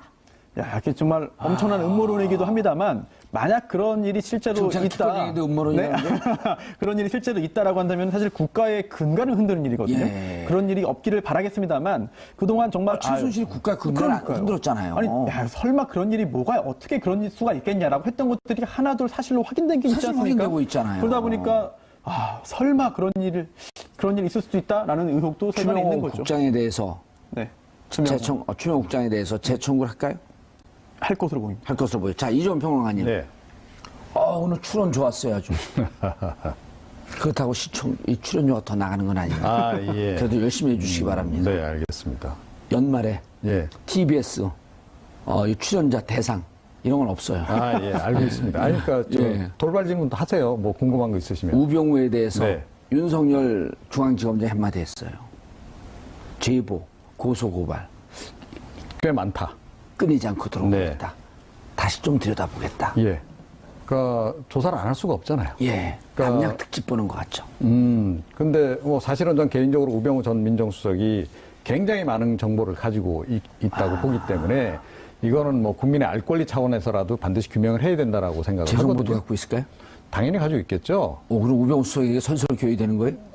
아니 뭐 잘못한 게 없으시면 아주 잘못한 게 많은 사람. 그러면 이제 뭐 좀 근데 인간으로 태어난 것 자체가 죄인 아닌가요? 예, 뭐 너무 본인을 좀 과대평가하지는 마십시오. 오늘 멋있어요. 중요한 인물도 굉장히 많습니다. 그런데 가던 길 계속 가시죠. 그러니까 우전 수석 같은 경우에도 제가 보건대는 굉장히 많은 자료를 가지고 나왔을 개연성이 좀 있다고 봐요. 모처에 좀 숨겨놨을 개연성들이 굉장히 많고. 그러니까 쳐봐라, 다 다친다. 그렇죠. 그리고 이 추명호 전 국장 경우도 조금 전에 얘기가 좀 나왔습니다만 2013년에도 이제 사실은 뭐 조사를 실제로 한번 받았지만 그 이후에도 계속 야당에서 이 추모 국장에 대해서 계속 언급을 했고. 핵심이다. 예, 그렇죠. 올 그 3월만 하더라도 국회에서도 계속 이 사람 그만두게 빨리 사퇴시켜야 된다. 그러니까 증거인멸하고 있을 텐데 저거 그대로 방치하면 안 된다는 얘기를 계속 했기 때문에 그 사이에 본인은 아마 더 적극적으로 증거인멸을 했겠죠. 그리고 꼭 필요한 인물들에 대한 조난 자료도 제가 보기에는 어느 정도는 챙겨가지고 나왔을 개연성이 굉장히 높지 않나. 그쪽으로 많이 꽂혀 있어요. 그렇게 생각을 합니다. 그리고 당연히 그렇기 때문에 준비가 많이 돼 있는 거죠. 그리고 이 법률적인 조언은 물론 당연히 받았을 것이고 우병우 전 민정수석하고도 상당히 입을 맞췄을 가능성이 굉장히 높다라고 저는 봐요. 그러니까 어쩌면 지금도 마찬가지죠. 두 사람 다 지금 불구속 상태에 있기 때문에 충분히 소통이 가능한 상황 아니겠습니까? 그 상황을 지금 뭐 100분 활용하면서 그럴 가능성이 있고, 그러니까 이 최순실 관련한 보고를 안 했다라고 이야기를 하는데 우리는 지금 상당수가 반드시 보고를 했을 것이다라고 보잖아요. 그 연장선에서 본다면 이런 가능성은 있어요. 그러니까 둘이 지금 입을 맞추는 과정에서 우병우 전 민정수석은 지속적으로 자기는 최순실에 대해서 보고받은 것도 없고 아는 바가 없다라고 지금 이야기를 해왔다는 거죠. 그런 맥락에서 보면 이해가 돼요. 서로 둘이 말을 맞춰서 그러니까 이 지금 이제 추명호 전 국장도 우 전 수석에게는 우 전 수석을 보호하기 위한 발언을 지금 하고 있는 것으로 볼 수 있는 그런 여지는 있습니다. 그렇죠. 자칫 잘못해갖고 우 전 수석이 마지막 이게 마지막 그 블랙박스를 갖고 있는데 우병우 수석이 들어서 그 블랙박스까지 터지게 되면 자기도 다치겠다라고 하는 공동 운명체적인 판단할 수도 있겠다. 네. 이런 지적이신 거죠? 그러니까 그거는 그러니까 우병우 전 민정수석뿐만 아니고 최순실 씨, 박근혜 전 대통령 다 포함이 되는 거죠. 예. 그렇습니다. 여전히 그렇게 보면 추명호 국장을 구속하지 않은 것은 계속 지금 뭔가 증거 좋게 정확하게 얘기하면 증거인멸의 개연성이 높고 아니면 자신들에게 유리하게 불리한 걸 해주고 적당히 검찰에게도 뭘 주면서 이 사건과 수사 내용을 전체 사건의 흐름을 마사지하는 듯한 느낌도 있을 거고 근데 구속 안 시킨 건 좀 진짜 이 사건의 중심인데. 그러다 보니까 이제 검찰에서도 이제 서울중앙지검에서도 이제 불만을 토로하고 있는 상황이고요. 그리고 또 몇몇 언론 보도를 보면은 이제 구속영장을 재청구할 것이다. 물론 그냥 재청구할 수는 없습니다. 이제 그 여러 가지 그런 보강이 필요한 것이죠. 새로운 사유가 있어야만 합니다. 그렇게 해서 재청구했을 경우에 과연 발부될 것인지도 지켜봐야 되는데 이제 서울 이제 그 중앙지법의 영장 전담 판사들이 있잖아요. 그런데 첫 번째 기각 결정을 하고 두 번째 재청구됐을 땐 또 다른 판사가 담당하게 되어 있기 때문에 다른 판사가 판단한다면 혹시 다른 결정이 나올 수 있지 않겠느냐. 그리고 또 이런 상황에서 검찰이 다시 청구한다고 한다면 첫 번째 기각된 그런 사유를 보강할 수 있는 확실하게 발부될 수 있을 만한 그런 그 준비 작업을 해야만 하고 또 그런 준비 작업이 끝나야 재청구할 것으로 보입니다. 그런 경우에는 이제 법원도 다른 판단을 할 가능성이 있어 보일 것이고요. 또 하나 검찰에서 전체적인 그런 그 범죄에서 이제 추정국장이 차지하는 지위와 역할을 볼 때 구속 필요성이 없다고 했는데 그게 아니라 오히려 더 하수인들, 더 하위에 있는 그런 그 직원들은 구속을 했는데 그렇다면은 왜 그 위에 있는 그 상부에 있는 그런 그 직원에 대해서는 구속하지 않느냐 이 부분에 대해서도 이야기한다면 구속의 필요성을 좀 소명하는 데 있어서 좀 더 도움이 되지 않을까 생각이 됩니다. 거의 제가 보기에는 축구라지 수준이에요. 우꾸라지 우리가 그러잖아요. 근데 이 추명호 전 국장의 증언 내용이나 이런 걸 제가 이렇게 면밀히 살펴보면 참 교묘히 빠져나가고 있다. 아까 우리가 얘기했죠. 자기를 위해서 마사지라고 이미 증거인멸도 상당 부분 이루어졌고 그렇다고 해서 검찰에 전혀 안 주는 것도 아니고 살짝 주면서. 그런 거죠. 그러니까 거의 우병우 전 민정수석 수준으로 그 빠져나가는 길을 아주 잘 찾아서 지금 싹 빠져나가고 있는 그런 그 모습을 좀 보여준다. 이렇게 생각합니다. 법원도 이제 구속영장을 기각하면서 검찰 수사에도 계속 잘 응하고 있는데 그렇다면 구속 수사의 필요성이 없는 거 아니냐라고 본 거 아니겠습니까? 그렇다면 검찰 수사에 나와도 무조건적으로 다 모릅니다, 아닙니다, 뭐 아는 게 없습니다라고 한 것도 아니고 또 굉장히 구체적으로 또 진술을 한 것으로 보입니다. 물론 그 내용이 법적인 판단을 해볼 때 여러 가지 그 빠져나갈 것을 만들어놨다 손 치더라도 적극적으로 구체적으로 이야기를 하고 협조를 한다면 사실 그거는 또 법원이 또 판단함에 있어서 영장 발부 사유가 안 된다고 볼 수 있는 것이죠. 이종 평론가님, 지금 이 국정농단 사태, 특히 국정원, 그다음에 사이버사령부, 기무사 이 핵심에 있는 인물이 추명호 국장과 그다음에 청와대에서는 우병우 전 수석. 이 두 분들이 이 두 사람이 두 분이라고 좀 죄송하네요. 기본적으로 얘기가 바르다 보니까 잘못한 사람들한테 분이라 그런 건 좀 이상하잖아요. 이 두 사람이 구속되느냐 안 되느냐라고 하는 게 어찌 보면 이번 국정원 전체 선거에 개입하고 국정농단에 개입한 이 부분에 대해서 특히 MB까지 가는데 결정적인 무슨 키가 되지 않을까요? 그러니까 박근혜 최순실 게이트에 제1부역자, 제2부역자가 있다면 저는 이 두 사람이라고 생각합니다. 그러니까 부역자들 중에서도 가장 좀 이제 그 악의적인 범행을 저지른 사람들이다라고 저는 보는 것이 그러니까 모든 정보의 허브였다는 거죠, 이 두 사람이. 그럼요. 정보 라인의 핵심이었으니까. 그 허브 역할을 하면서 결국 박근혜 전 대통령의 지시였던 최순실 씨의 지시였던 그거를 받아서 그건 이제 그 사람들의 의도에 따라서 모든 것들이 이루어지도록 하는데 필요한 네. 정보를 다 제공했을 뿐만 아니라 제거해야 될 사람들은 제거도 하고 키워줘야 될 사람들은 키워도 주고 그 역할까지 다 한 거잖아요. 예. 사실은. 그러니까 한 발 뒤에 물러서 있는 것처럼 하지만 실제로는 앞장서서 모든 일을 좀 처리했던 그 핵심 두 인물이기 때문에 이 두 사람에 대해서 처벌이 만약에 안 이루어진다면 그야말로 이 파수 없는 팟빵 수사 이 자체가 파수 없는 팟빵으로 끝날 가능성이 있죠. 전문용어로 안고 없는 빵. 네. 아까 잘했는데 왜 그 마지막에 이상한 걸 던지세요? 그러니까 더 전달이 쉬울까 싶어서 제가 드린 말씀입니다. 첨언해서. 안고가 일본 말이에요. 네, 그러니까. 그래서 우리가 그 말을 안 쓰려고 그래요. 네. 그 빵 안에 안고가 없다 이래야죠. 자, 손소 변호사님. 네. 윤석열 중앙지검장이 그냥 네. 그 뜬금포를 날렸을까요? 어떤 거요? 우병우 수석에 대해서 많은 제보가 들어오고 있다. 무언가 압박해갖고 네. 꼭지를 따기 일보 직전까지 간 거 아닌가 하는 느낌이 좀 들거든요. 그랬으면 좋겠습니다. 물론 또 그래서 앞으로 어떻게 할 것이냐라는 예. 점에 대해서 뭐 원론적인 얘기를 했죠. 오늘 또 이제 원론적인 이야기를 했는데 예. 이제 뭐 대부분 많은 수의 국민들의 기대는 그게 원론적인 그런 그 이야기에 그치는 것이 아니라 예. 실제로 정말 뭔가 가시적인 그런 수사 성과를 얻을 수 있는. 왜냐하면은 우병우 전 수석이 지금 재판을 받고 있습니다. 그런데 이제 문체부 직원 인사 관련된 그런 그 직권남용으로 재판을 받고 있고요. 그 이외에 다른 추가적으로 기소할 수 있으리라고 봤지만 기소를 하지 못했거나 아는 부분들이 아직 많이 남아 있거든요. 그 부분은 수사가 좀 완결이 되지 않았다고 지금 저희들은 판단하고 있는데 그런 부분에 대해서 계속해서 추가적인 증거가 나오고 있기 때문에 좀 더 수사를 완결해서 추가적으로 기소를 한다면 우병우 전 수석이 재판을 받아야 되는 그런 혐의는 훨씬 더 늘 것으로 예상됩니다. 근데 이 두 사람이요. 그러니까 약간 사실은 그 허를 찔릴 수 있는 부분이 있습니다. 네. 그러니까 추명호 전 국장 같은 경우에는 뭐 그동안 보도를 통해서도 나왔지만 예. 그러니까 최순실 관련한 보고서 작성했던 부하가 계속 이제 그 관련 정보를 수집을 하니까 뭐 복장 불량 이런 걸 이유로 해서 인사 불이익을 줬다라 그러잖아요. 그 밑에서 일하던 직원들은 당연히 정보를 많이 가지고 있죠. 예. 그리고 우병우 전 그런 데서 민정수석도 제보가 들어올 수 있겠다. 예. 그 사람들이 결국 제가 보건대는 이 두 사람 다 내부 제보자가 나오지 않으면 이 사람들의 죄를 입증할 수 있는 길을 찾기가 좀 쉽지 않을 거다.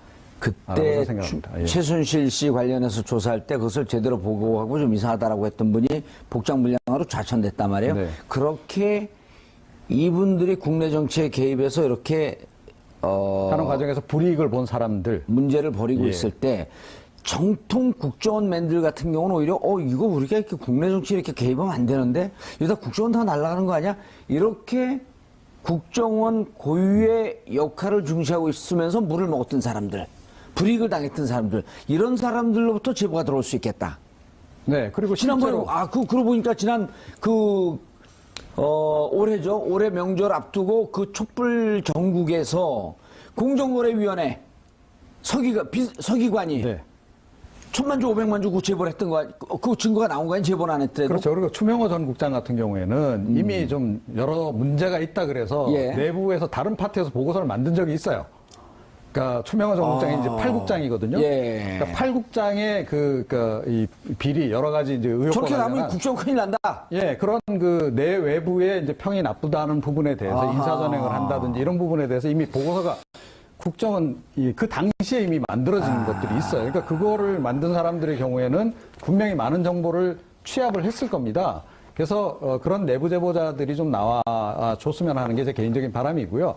우병우 전 민정수석도 마찬가지입니다. 우병우 전 민정수석에 관해서도 사실은 가장 많은 정보를 가지고 있을 가능성이 높은 데가 대검찰청 정보라인이라고 저는 봐요. 예. 대검찰청 정보라인도 정보력이 굉장하거든요. 예. 그쪽에서 아마 우병우 전 민정수석에 대해서 워낙 그 당시에 이 검찰 쪽에서도 우병우 전 민정수석에 대해서 불만을 갖는 또 그 처리 방식에 대해서 좀 사실은 좀 문제가 있다라고 생각하는 사람들이 많았었기 때문에 그 아마 대검찰청 정보라인에서도 우병우 전 민정수석과 관련한 정보를 제가 알기로는 꽤 많이 수집한 걸로 알고 있습니다. 그 일부가 나와서 이제 약간 수사도 좀 진행이 되긴 했는데 예를 들어 개인 비리와 관련한 거 하다가 흐지부지 끝났잖아요. 그런 부분도 아마 더 정보가 전 있을 것이다. 그렇게 생각을 합니다.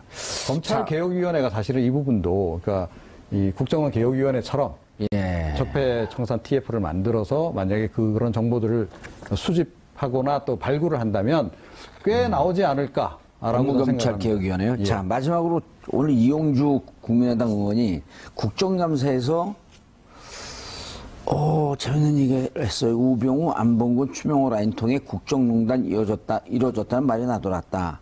최근 서초동에서 안봉근이 손범규 변호사를 찾아가서 손범규 변호사, 그 대통령 탄핵 소추, 거기 이제 변호사로 나왔던 분이죠. 네, 전 국회의원이고요. 전 국회의원이고요.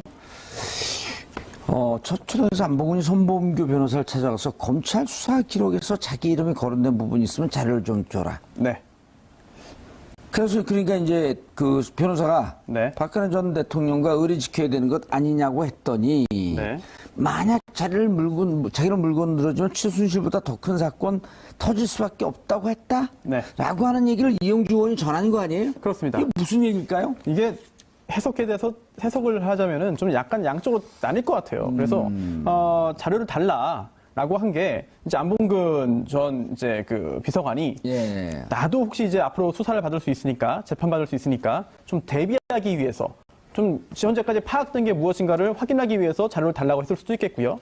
또 그런데 변호사가 아니 의리 지켜야 되는 거 아니냐라고 뜬금없이 물어보는 게 좀 이해가 안 됩니다. 그렇다면은 그렇다면 이 손범규 변호사는 이 안봉근 전 비서관의 이러한 행동을 혹시 박근혜 전 대통령에 대한 배신 또는 박근혜 전 대통령과 다른 길을 이제 걸으려고 하는 것으로 인식했다는 거 아니겠습니까? 그렇죠. 자기 빠져나가려고 내 이름 있는 거 좀 자료 줘서 이거 지어야 된다. 그렇습니다. 그러면서 뭐라고까지 얘기했냐면 만약 자기를 물고 늘어지면 최순실보다 더 큰 사건 터질 수밖에 없다? 무슨 사건이에요 이게? 음모론의 달인이세요? 이종훈 평론가님? 근데 사실은 이거 방송에서 말씀드리기 굉장히 민감한. 민감하세요. 시간 얼마 안 남아서 빨리 하세요. 그러니까 뜸들이지 말고요. 그러니까 안봉근 전 비서관 같은 경우에 그러니까 경찰 인사에도 개입했고 군 인사에도 개입을 했고 또 카이 관련해서도 좀 여러 가지 얘기가 나오고 있고 그렇다는 거죠. 카이와 관련해서는 우리가 그동안에 계속 좀 약간 여러 가지 얘기를 했습니다만 그러니까 뭐 로키드 마틴하고의 관계 뭐 이런 부분도 우리가 언급했던 부분이 있고 그러니까 이게 이제 그 국방비리와 연장선에서 박근혜 전 대통령과 로키드 마틴 사이의 관계라든가 예를 들어서 그거 말고는 사실은 또 다른 부분이 약간 추정이 나오긴 하는데 그거는 박근혜 전 대통령과 안봉근 전 비서관의 개인적 관계에 대한 부분이어서 그런 거는 좀 방송에서 말씀드리기는 좀 부적절할 수 있습니다. 국정농단에 대해서 로키드 마틴이 여러 의혹이 있었지만 사드 문제까지 포함해서 사드도 결국 로키드 마틴사 제품 아닌가요? 그래서 그 부분에 대해서 뭔가 안봉근이 알고 있었는 부분이 있을 수 있겠다. 라고 하는 그러니까 안봉근 전 비서관이 그러니까 제2부속실 담당이었잖아요. 그러니까 최순실 담당이었단 말이에요. 최순실 씨 담당. 그렇다라고 본다면 더 많은 걸 알고 있겠죠. 자, 알겠습니다. 두 분 아주 깔끔한 정리 감사드리고요. 자, 이번 주 금요일이죠. 27일 금요일 저녁 7시부터 2시간 동안 진행하는 정봉주의 품격시대 1주년 특집 공개방송에 우리 시청자 여러분을 초청합니다. 샵 5400으로 많은 신청 바라겠습니다. 10월 23일 월요일 정봉주의 품격시대 마치겠습니다. 감사합니다. 과연 현실 가능성이 있는 이야기인지 아니면 가능성이 없는 건지 아니면 당 내부 분위기는 어떠한지 이 문제와 관련해 두 분 모시고 말씀 나눠보도록 하겠습니다. 장진영 국민의당 최고위원 자리하셨습니다. 안녕하세요. 장진영입니다. 반갑습니다. 모처럼 나오셨어요? 네. 대선 때 그랬었죠. 2번 나왔었는데 자주 좀 불러주십시오. 훨씬 좋아지셨어요, 얼굴이? 그렇습니까? 살이 좀 쪘나요? 눈이 예리해졌는데 곧 빠찌를 달 것 같아요. 감사합니다.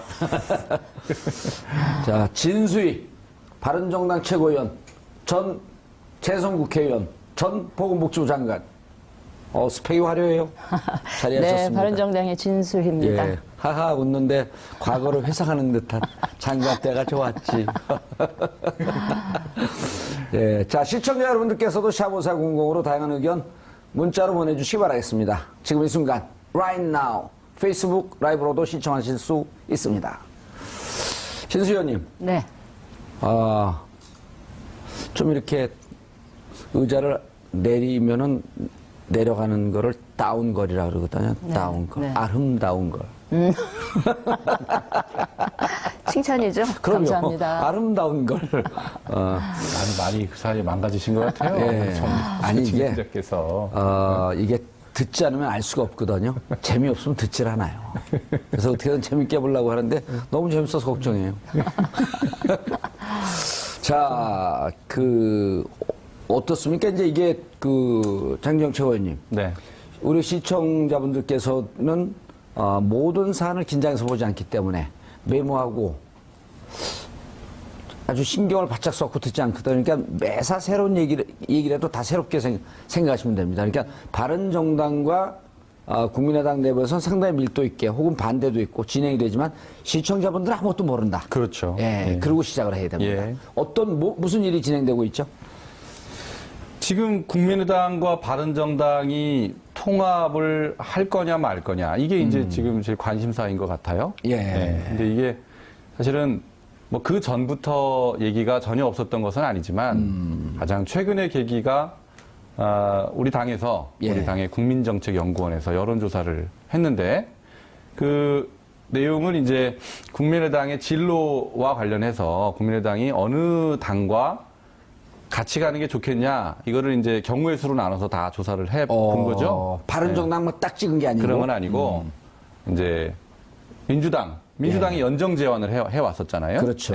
민주당과 같이 가면 어떠냐, 또 바른정당과 같이 가면 어떠냐, 뭐 그다음에 자유한국당은 어떠냐, 뭐 이런 식으로 다 경우의 수를 나눠서 했는데 이제 여기서 가장 눈에 띄는 결과가 국민의당, 바른정당 요 두 당이 합쳤을 때 현재 지지율보다 이제 산술적인 합산보다 훨씬 높은 한 6.5%가 더 나오는 그러니까 이제 그 시너지라고 하잖아요. 통합하는 그렇죠. 효과 플러스 시너지 효과가 가장 큰 그런 통합 대상이 국민 플러스 바른이다. 이제 이런 결과가 나왔는데 이 결과가 이제 알려지면서 이 역시 국민과 바른이 이거 통합하는 거냐, 뭐 이제 이런 논의가 촉발된 것 같습니다. 예. 자, 19.7%가 나왔어요. 예. 그리고 이제 자체 정책 국민의당 싱크탱크에서 국민정책연구원에서 지난 14일, 15일 양일간 그러니까 추석 끝나고 바로 돌린 거죠. 예. 그래서 근데 이게 어떻습니까? 지금 이제 좀 비판적으로 보는 분들은 이게 이성적으로 그냥 페이퍼상으로 이렇게 나오지만 막상 또 통합을 하게 되면 통합 절차가 진행되게 되면 여러 가지 부작용들이 있기 때문에 현실의 지지율은 이렇게 안 나오지 않지 않겠냐? 이렇게 우려하는 분들도 좀 있단 말이에요. 그러면 물론이죠. 이게 이제 이 여론조사로만 보면 국민의당, 바른정당 할 때 19한 20%가 나오고 20%가 꽤 나왔죠. 민주당하고 이제 국민의당하고 합칠 때는 두 당의 지금 현재 지지율보다도 합산이 더 떨어지는 54%. 밖에 안 나온다. 이제 이렇게 플러스 시너지가 없는 거죠. 그렇게 나왔는데 어떤 경우든지 다른 그러니까 잡음이 될 만한 요소들을 다 제거하고 그냥 이상적으로 그런 이제 그런 걸 예측을 한 건데 실제로 두 당이 합치거나 이럴 때 뭐 굉장한 그런 마찰도 있을 것이고 잡음도 있을 것이고 그러겠죠. 또는 탄력을 받을 수도 있죠. 그 과정이 굉장히 매끄럽게 잘 진행만 되면 그렇다 그러면 이 지금 예상 수치보다 더 나올 수도 있는 것이고요. 아니면 다 까먹고 지금 두 당 단순 합산치 요 정도 나올 수도 있고 그것은 이제 어떤 방법과 절차와 형식 그리고 어떤 명분을 갖고 갈 거냐 여기에 달려 있는 것 같습니다. 자. 진수희 최고위원님. 바른정당에서는 원래 처음에 이 국민의당과 얘기는 뭐 물밑으로 뭐가 진행됐는지는 어쨌든 언론에 뭐 나타나진 않았지만 김무성 의원이 자유한국당하고 합하자라고 하는 이제 이른바 통합파. 바른정당은 요 정도는 이제 국민들이 많이 보도가 나왔으니 알고 있었단 말이에요. 바른정당 내에 통합파. 즉 자유한국당과 통합하자는 쪽과 자강파. 우리가 힘을 좀 키워야 된다. 이렇게 나뉘는데 당 분위기는 지금 어떻습니까? 지금 말씀하셨듯이 한동안 저희 바른정당에 계신 분들 중에 몇 분이 기존에 몸담았었던 그 친박을 의원들, 그러니까 박 전 대통령을 추종했었던 그분들이 그대로 남아 계신 그 당으로 복귀하겠다. 저는 통합파라고 부르지 않습니다. 그냥 탈당파라고 부르는데. 탈당파 혹은 복귀파. 예. 그분들 몇 분 때문에 하여튼 좀 골머리를 앓고 있었던 차에 갑자기 국민의당의 그 연구원이 발표한 여론조사 결과 때문에 또 좀 더 시끄러워진 결과적으로 그런 상황이에요. 골치 아픈 것 치고는 좀 표정은 좋아 보이세요. 아니, 왜냐하면 그 국민의당 쪽에서 뭐 그 여론조사를 근거로 삼았지만 평소에 바른정당에 대해서 좀 매력 있는 뭐 이런 게 있었으니까 아마도 그런 게 나오지 않았나 싶고요. 이제 그 여론조사 결과가 또 이렇게 등장하면서 우리 바른정당이 한편에서는 뭔가 뭐라 그럴까요? 우리가 갖고 있는, 바른정당이 갖고 있는 어떤 개혁적인 상징성이나 이런 게 뭐 평가를 받고 있구나 하는 생각 때문에 약간 좀, 나쁘지 않다는 것도 있지만. 몸값은 올라갔어요.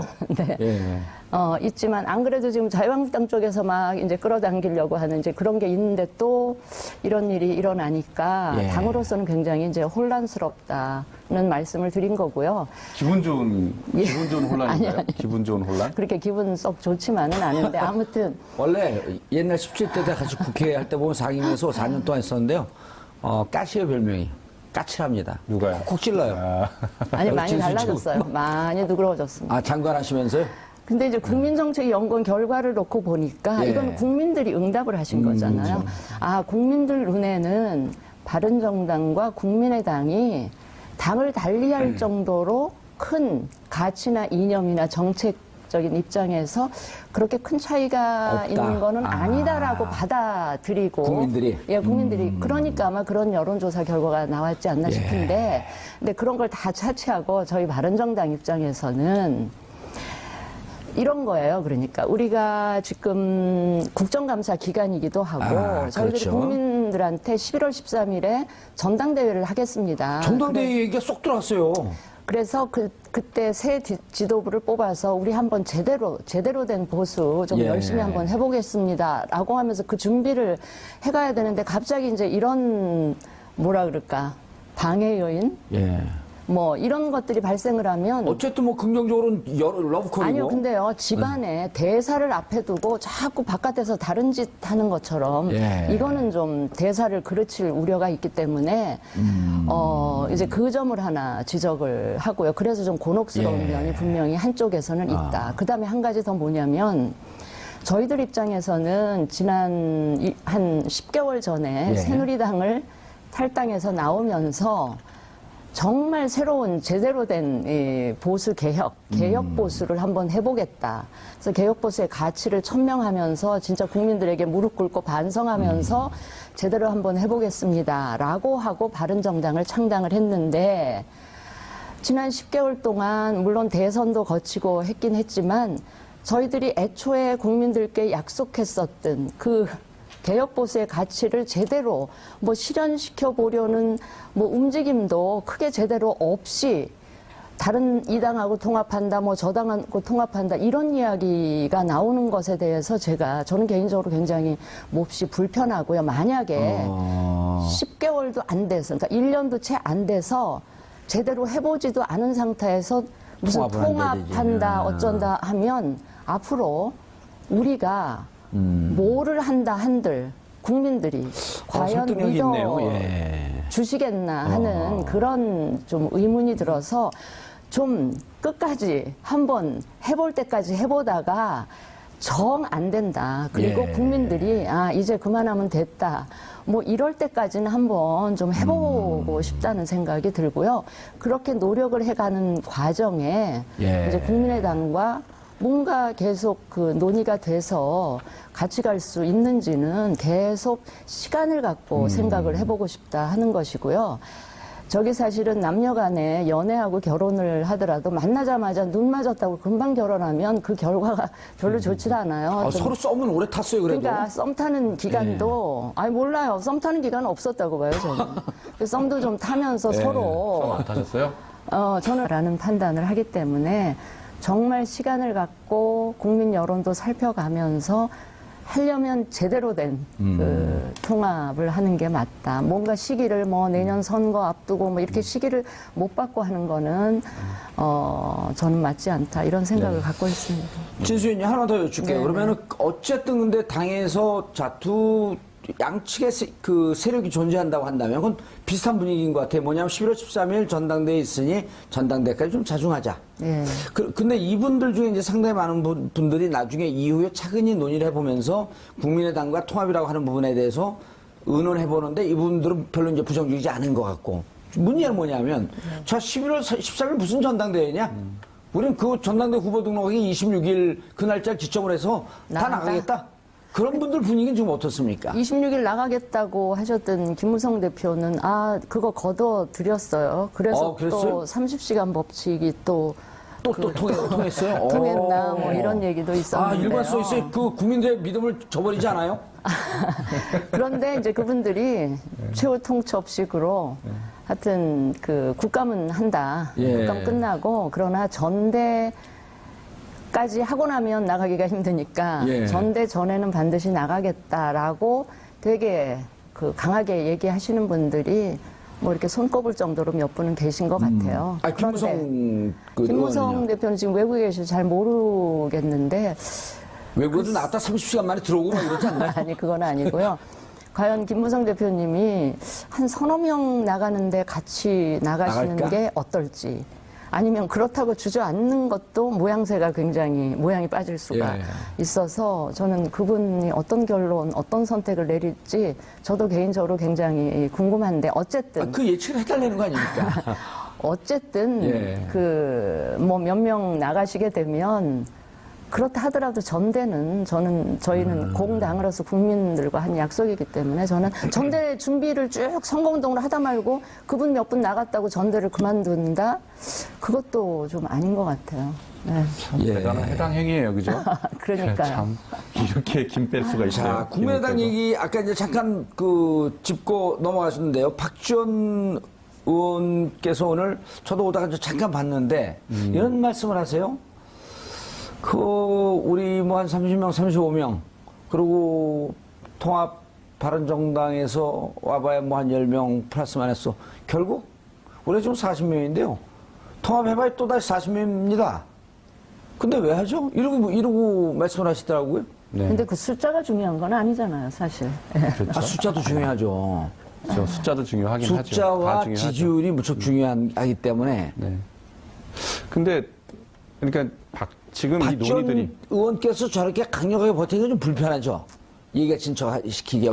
왜냐면 워낙 정치적 박지원 대표는 뭐 정확한 생각이 뭔지 잘 모르겠는데요. 근데 박 대표께서 이제 신중해야 된다라는 입장을 계속 말씀하고 계셔요. 근데 저도 그 부분에 대해서 일면 저도 동의하는 면이 있습니다. 그러니까 이렇게 갑자기 통합 논의가 급물살을 타는 것은 현실성이 없다고 보거든요, 저는. 그러니까 두 당이 사실은 뿌리가 한 당은 민주당, 한 당은 자유한국당.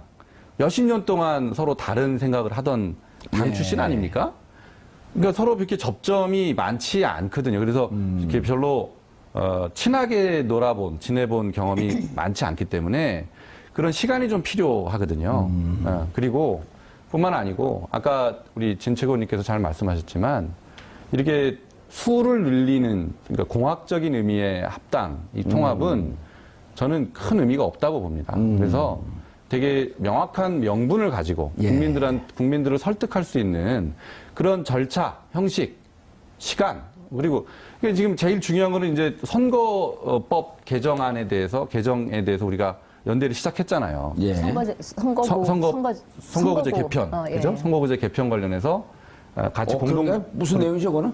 중대선거구제. 그렇죠. 중대선거구제. 다당제 정착을 위한 기반으로서 중대선거구제를 우리가 도입해야 된다라는 그래서 이제 그런 논의를 같이 시작해서 정의당도 거기에 이제 참여를 하게 할 거고요. 중대선거구제는 의미 있죠. 그렇죠. 그러니까 이렇게 정확한 명분을 가진 그리고 모두가 공감할 수 있는 명분을 가진 그런 이슈들을 가지고 우리가 같이 노력하는 여기부터 성과를 내야 된다 이런 얘기입니다. 그래야 국민들이 공감한다. 알겠습니다. 무척 중요한 지점을 짚으셨는데요. 네. 실제 그럼에도 불구하고 나름 저렇게 하면서 선거 앞두고 지방선거 앞두고 이게 지리멸렬해질 것 같으니까 지방선거 앞두고 합치는 거 아니야? 이런 의심과 눈초를 국민들은 끊임없이 갖고 있거든요. 진수 의원님. 네. 그래서 진수희 장관님. 장관을 불러주는 게 더 좋죠. 아닙니다. 그래서 국민들이 지금 두 분이 얘기가 그 무척 접점이 찾아지고 있어요. 자, 우리가 정책적으로 연대를 해보자. 논의해보자. 안 탔어요. 실 보냈는데 신호를. 여름에 서면 좀 갔다 오시지 그랬었어요. 서로 좀 맞춰도 보고 미운 점 고운 점으로 드는지 한번 시간을 갖고 봐가면서 해야지. 내년 선거 앞두고 막 공학적으로 알겠습니다. 이거 국민들이 별로 안 좋아할 것 같아요. 알겠습니다. 자, 장유영 최고위원님, 진수희 최고위원님 말씀이 무척 설득력 있게 다가와요. 그러니까 지금 11월 13일 전당대회 앞두고 있는데 김무성 의원이 무슨 다시 돌아간다고 이렇게 한번 당을 휘청하게 만들더니 날짜까지 정해놓고 또 바른정당에서 국민의당에서 이런 여론조사 결과가 나오니까 당에서 차근히 전당대회를 준비할 다른 당을 좀 잘 지켜야 되겠다라고 하는 분들 입장에서 좀 불편하다. 좀 설득력은 있어요. 근데요. 예. 뭐 그렇게 보실 수도 있겠지만 제가 보기에는 관찰자 입장에서 제가 보기에는 오히려 어쨌든 양당의 내부자들 최고위원들이시고 바른정당의 혼란을 우리가 좀 더 오히려 잠재워 준 거 아닌가라는 생각을 하고 있어요.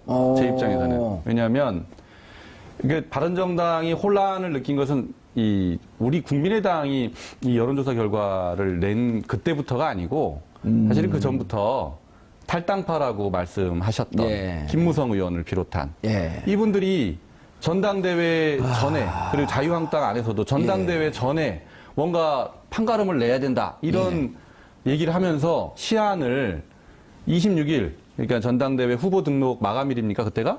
26일로 딱 못 박아놓고 그 전까지 결판을 짓자 이렇게 로드맵을 잡아서 진행을 하고 있었어요. 그러니까 바른정당이 사실은 시한폭탄처럼 굉장히 위기같이 진행되고 있었죠.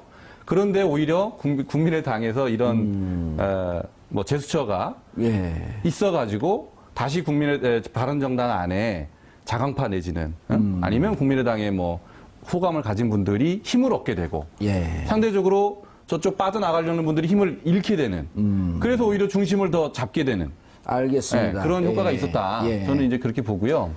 그다음에 이번 이제 그 여론조사 결과를 좀 더 말씀드리면 이제 주목 안 하는 수치가 있었어요.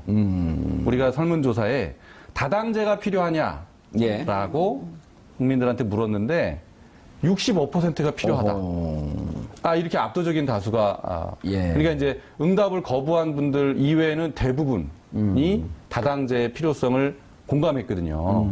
근데 저는 이제 국민의당과 바른정당의 플러스 시너지가 가장 높게 나온 이유가 뭐 이 두 당이 뭐 보기 좋아서라기보다는 다당제가 필요한데 지금 양당제에서 3당제로 이행하는 것도 우리 역사상 시도한 것이 번번이 실패했지 않습니까? 그죠? 정주영 회장의 국민당이나 뭐 자민련이나 뭐 이런 시도들이 다 실패했잖아요. 3당도인데 4당이 한꺼번에 다당제로 이행하는 게 굉장히 국민들 보기에 버거워 보이는 거죠. 그래서 다당제가 필요하기 때문에 두 당이 합쳐서 다당제를 한번 이뤄봐라. 그래서 이제 그 두 당 65% 정도 찬성이 나왔다. 그렇습니다. 자, 그런데 이 분석에는 동의를 해요. 잠깐만요. 그 국민의당 내부 얘기를 좀 들어봐야 될 것 같은데 이상돈 의원이 오늘 그 한 라디오 프로그램에 나와서 여론조사하는 거 사전에 아무도 몰랐다. 그리고 이에 대해서 격앙되게 생각하는 의원들, 이상돈 의원님 인터뷰를 해보고 보면요. 달변은 아닌데 좀 늘변신데 천천히 하시면서 자기 말씀을 다 잘 하시더라고요.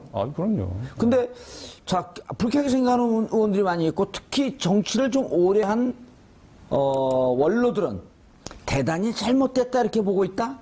이거는 이제 안철수 대표의 소통의 문제. 그러니까 이런 거 하려면 당에서 좀 견해도 묻고 이러면서 의논하면서 같이 가야 되는데 이게 무슨 본인 정치를 위해서 이벤트 한 거 아니냐 이렇게 보는 분들도 일부 있는 것 같거든요. 사전에 여론조사 진행에 대해서 의원들한테 알린다? 뭐 저 정당 내에서 우리 여론조사, 정례 여론조사도 하고 이런 여론조사 많이 하잖아요. 근데 워낙 중요한 거니까. 아니, 그걸 어떻게 다 알립니까? 이제 그거는 좀 의원님이 조금 이상돈 의원이 굉장히 뭐 정확한 면이 있어요. 냉철하고 명확한 분석을 하는 면이 있지만 요새 이렇게 말씀하시는 이 통합과 관련된 국민에서 말씀은 조금 저는 균형을 잃은 그런 좀 막 나가는 얘기를 많이 하시는 것 같고 요 지적도 별로 이상돈 의원을 공격하시는 거예요? 뭐 바로 이제 기사가 나가니까. 예, 그렇습니다. 예. 공격한 거예요? 좀 비판 받으실 면이 있어요. 예, 너무 좀 당내 얘기를 여과 없이 말씀하시는 밖에다 대고 언론에다 대고. 그렇죠. 자유롭게. 좀 지금 장기영 측원님도 여과 없이 공격했어요 일단. 네, 그 정도야, 그 정도야. 이상돈 의원이면 뭐 개인적으로 잘 아니까요. 예, 근데 또 인격자니까요. 예, 근데 그래서 이 지적은 별로 공감이 가지 않는다는 공감 가지 거예요. 않는다. 여론조사 예. 다 알려주고 하지 않아요. 알겠습니다. 진수 최원님 아까 네.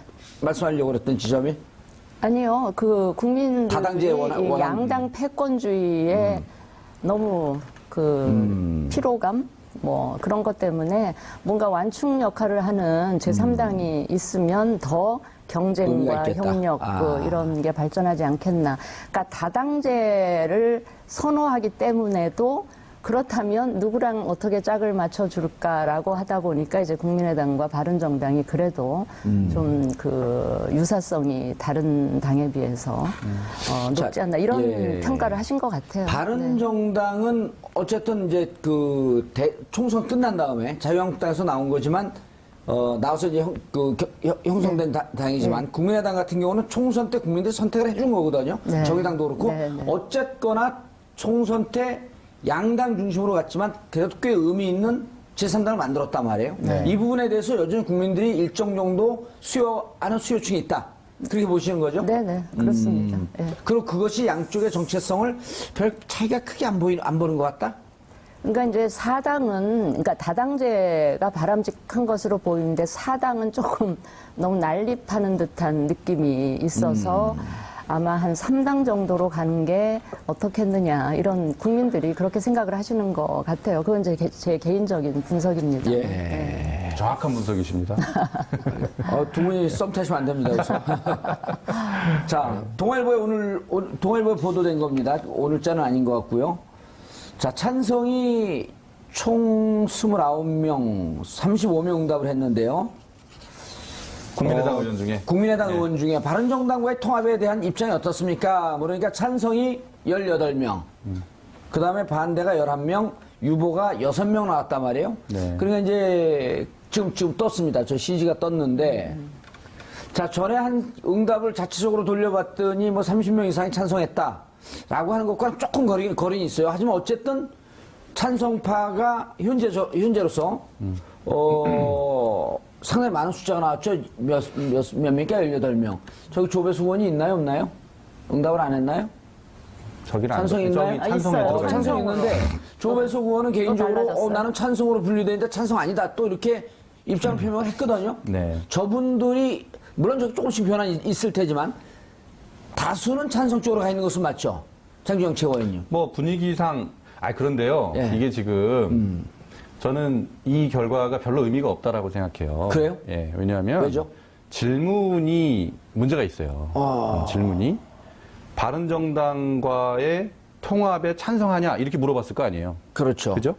그런데 아까 우리 진 최고위원님도 말씀하셨지만 이게 시기가 중요한 거예요. 시기가.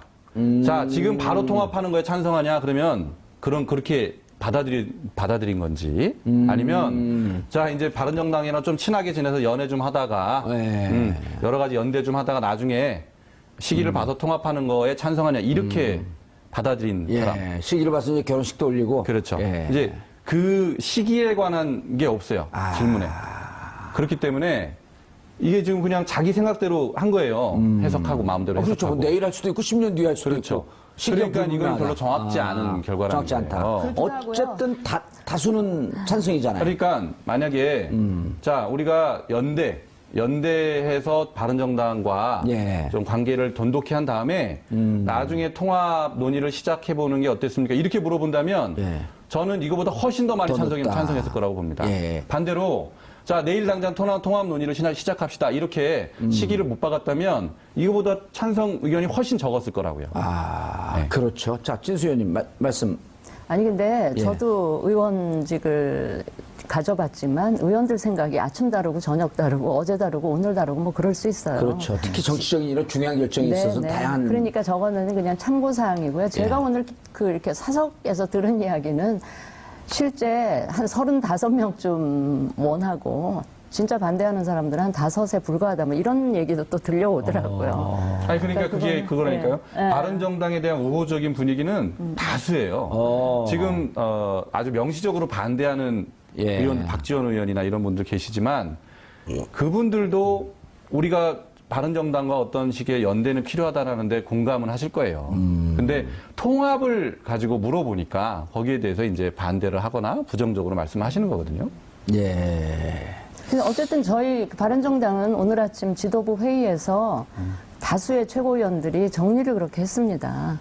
우리가 어떡해요? 국감뿐만이 아니고 11월 13일 전대가 있기 때문에 일단 전대를 잘 치르는 게 우리한테 주어진 당면 과제다. 예. 모든 논의는 지금 중단한다. 그러니까 통합을 위한 논의도 그 논의를 위한 만남도 일단 자제하자라는 식으로 분위기가 만들어져서요. 아, 오늘 최고위원회에서요? 예. 저희는 이제까지 정치권이 늘 선거 앞두고 공학적인 연대라든지 통합이 국민들 호응을 그렇게 제대로 받지 못했다는 저는 판단이고요. 그렇게 했을 경우에 생명력이 그렇게 길지도 못했다.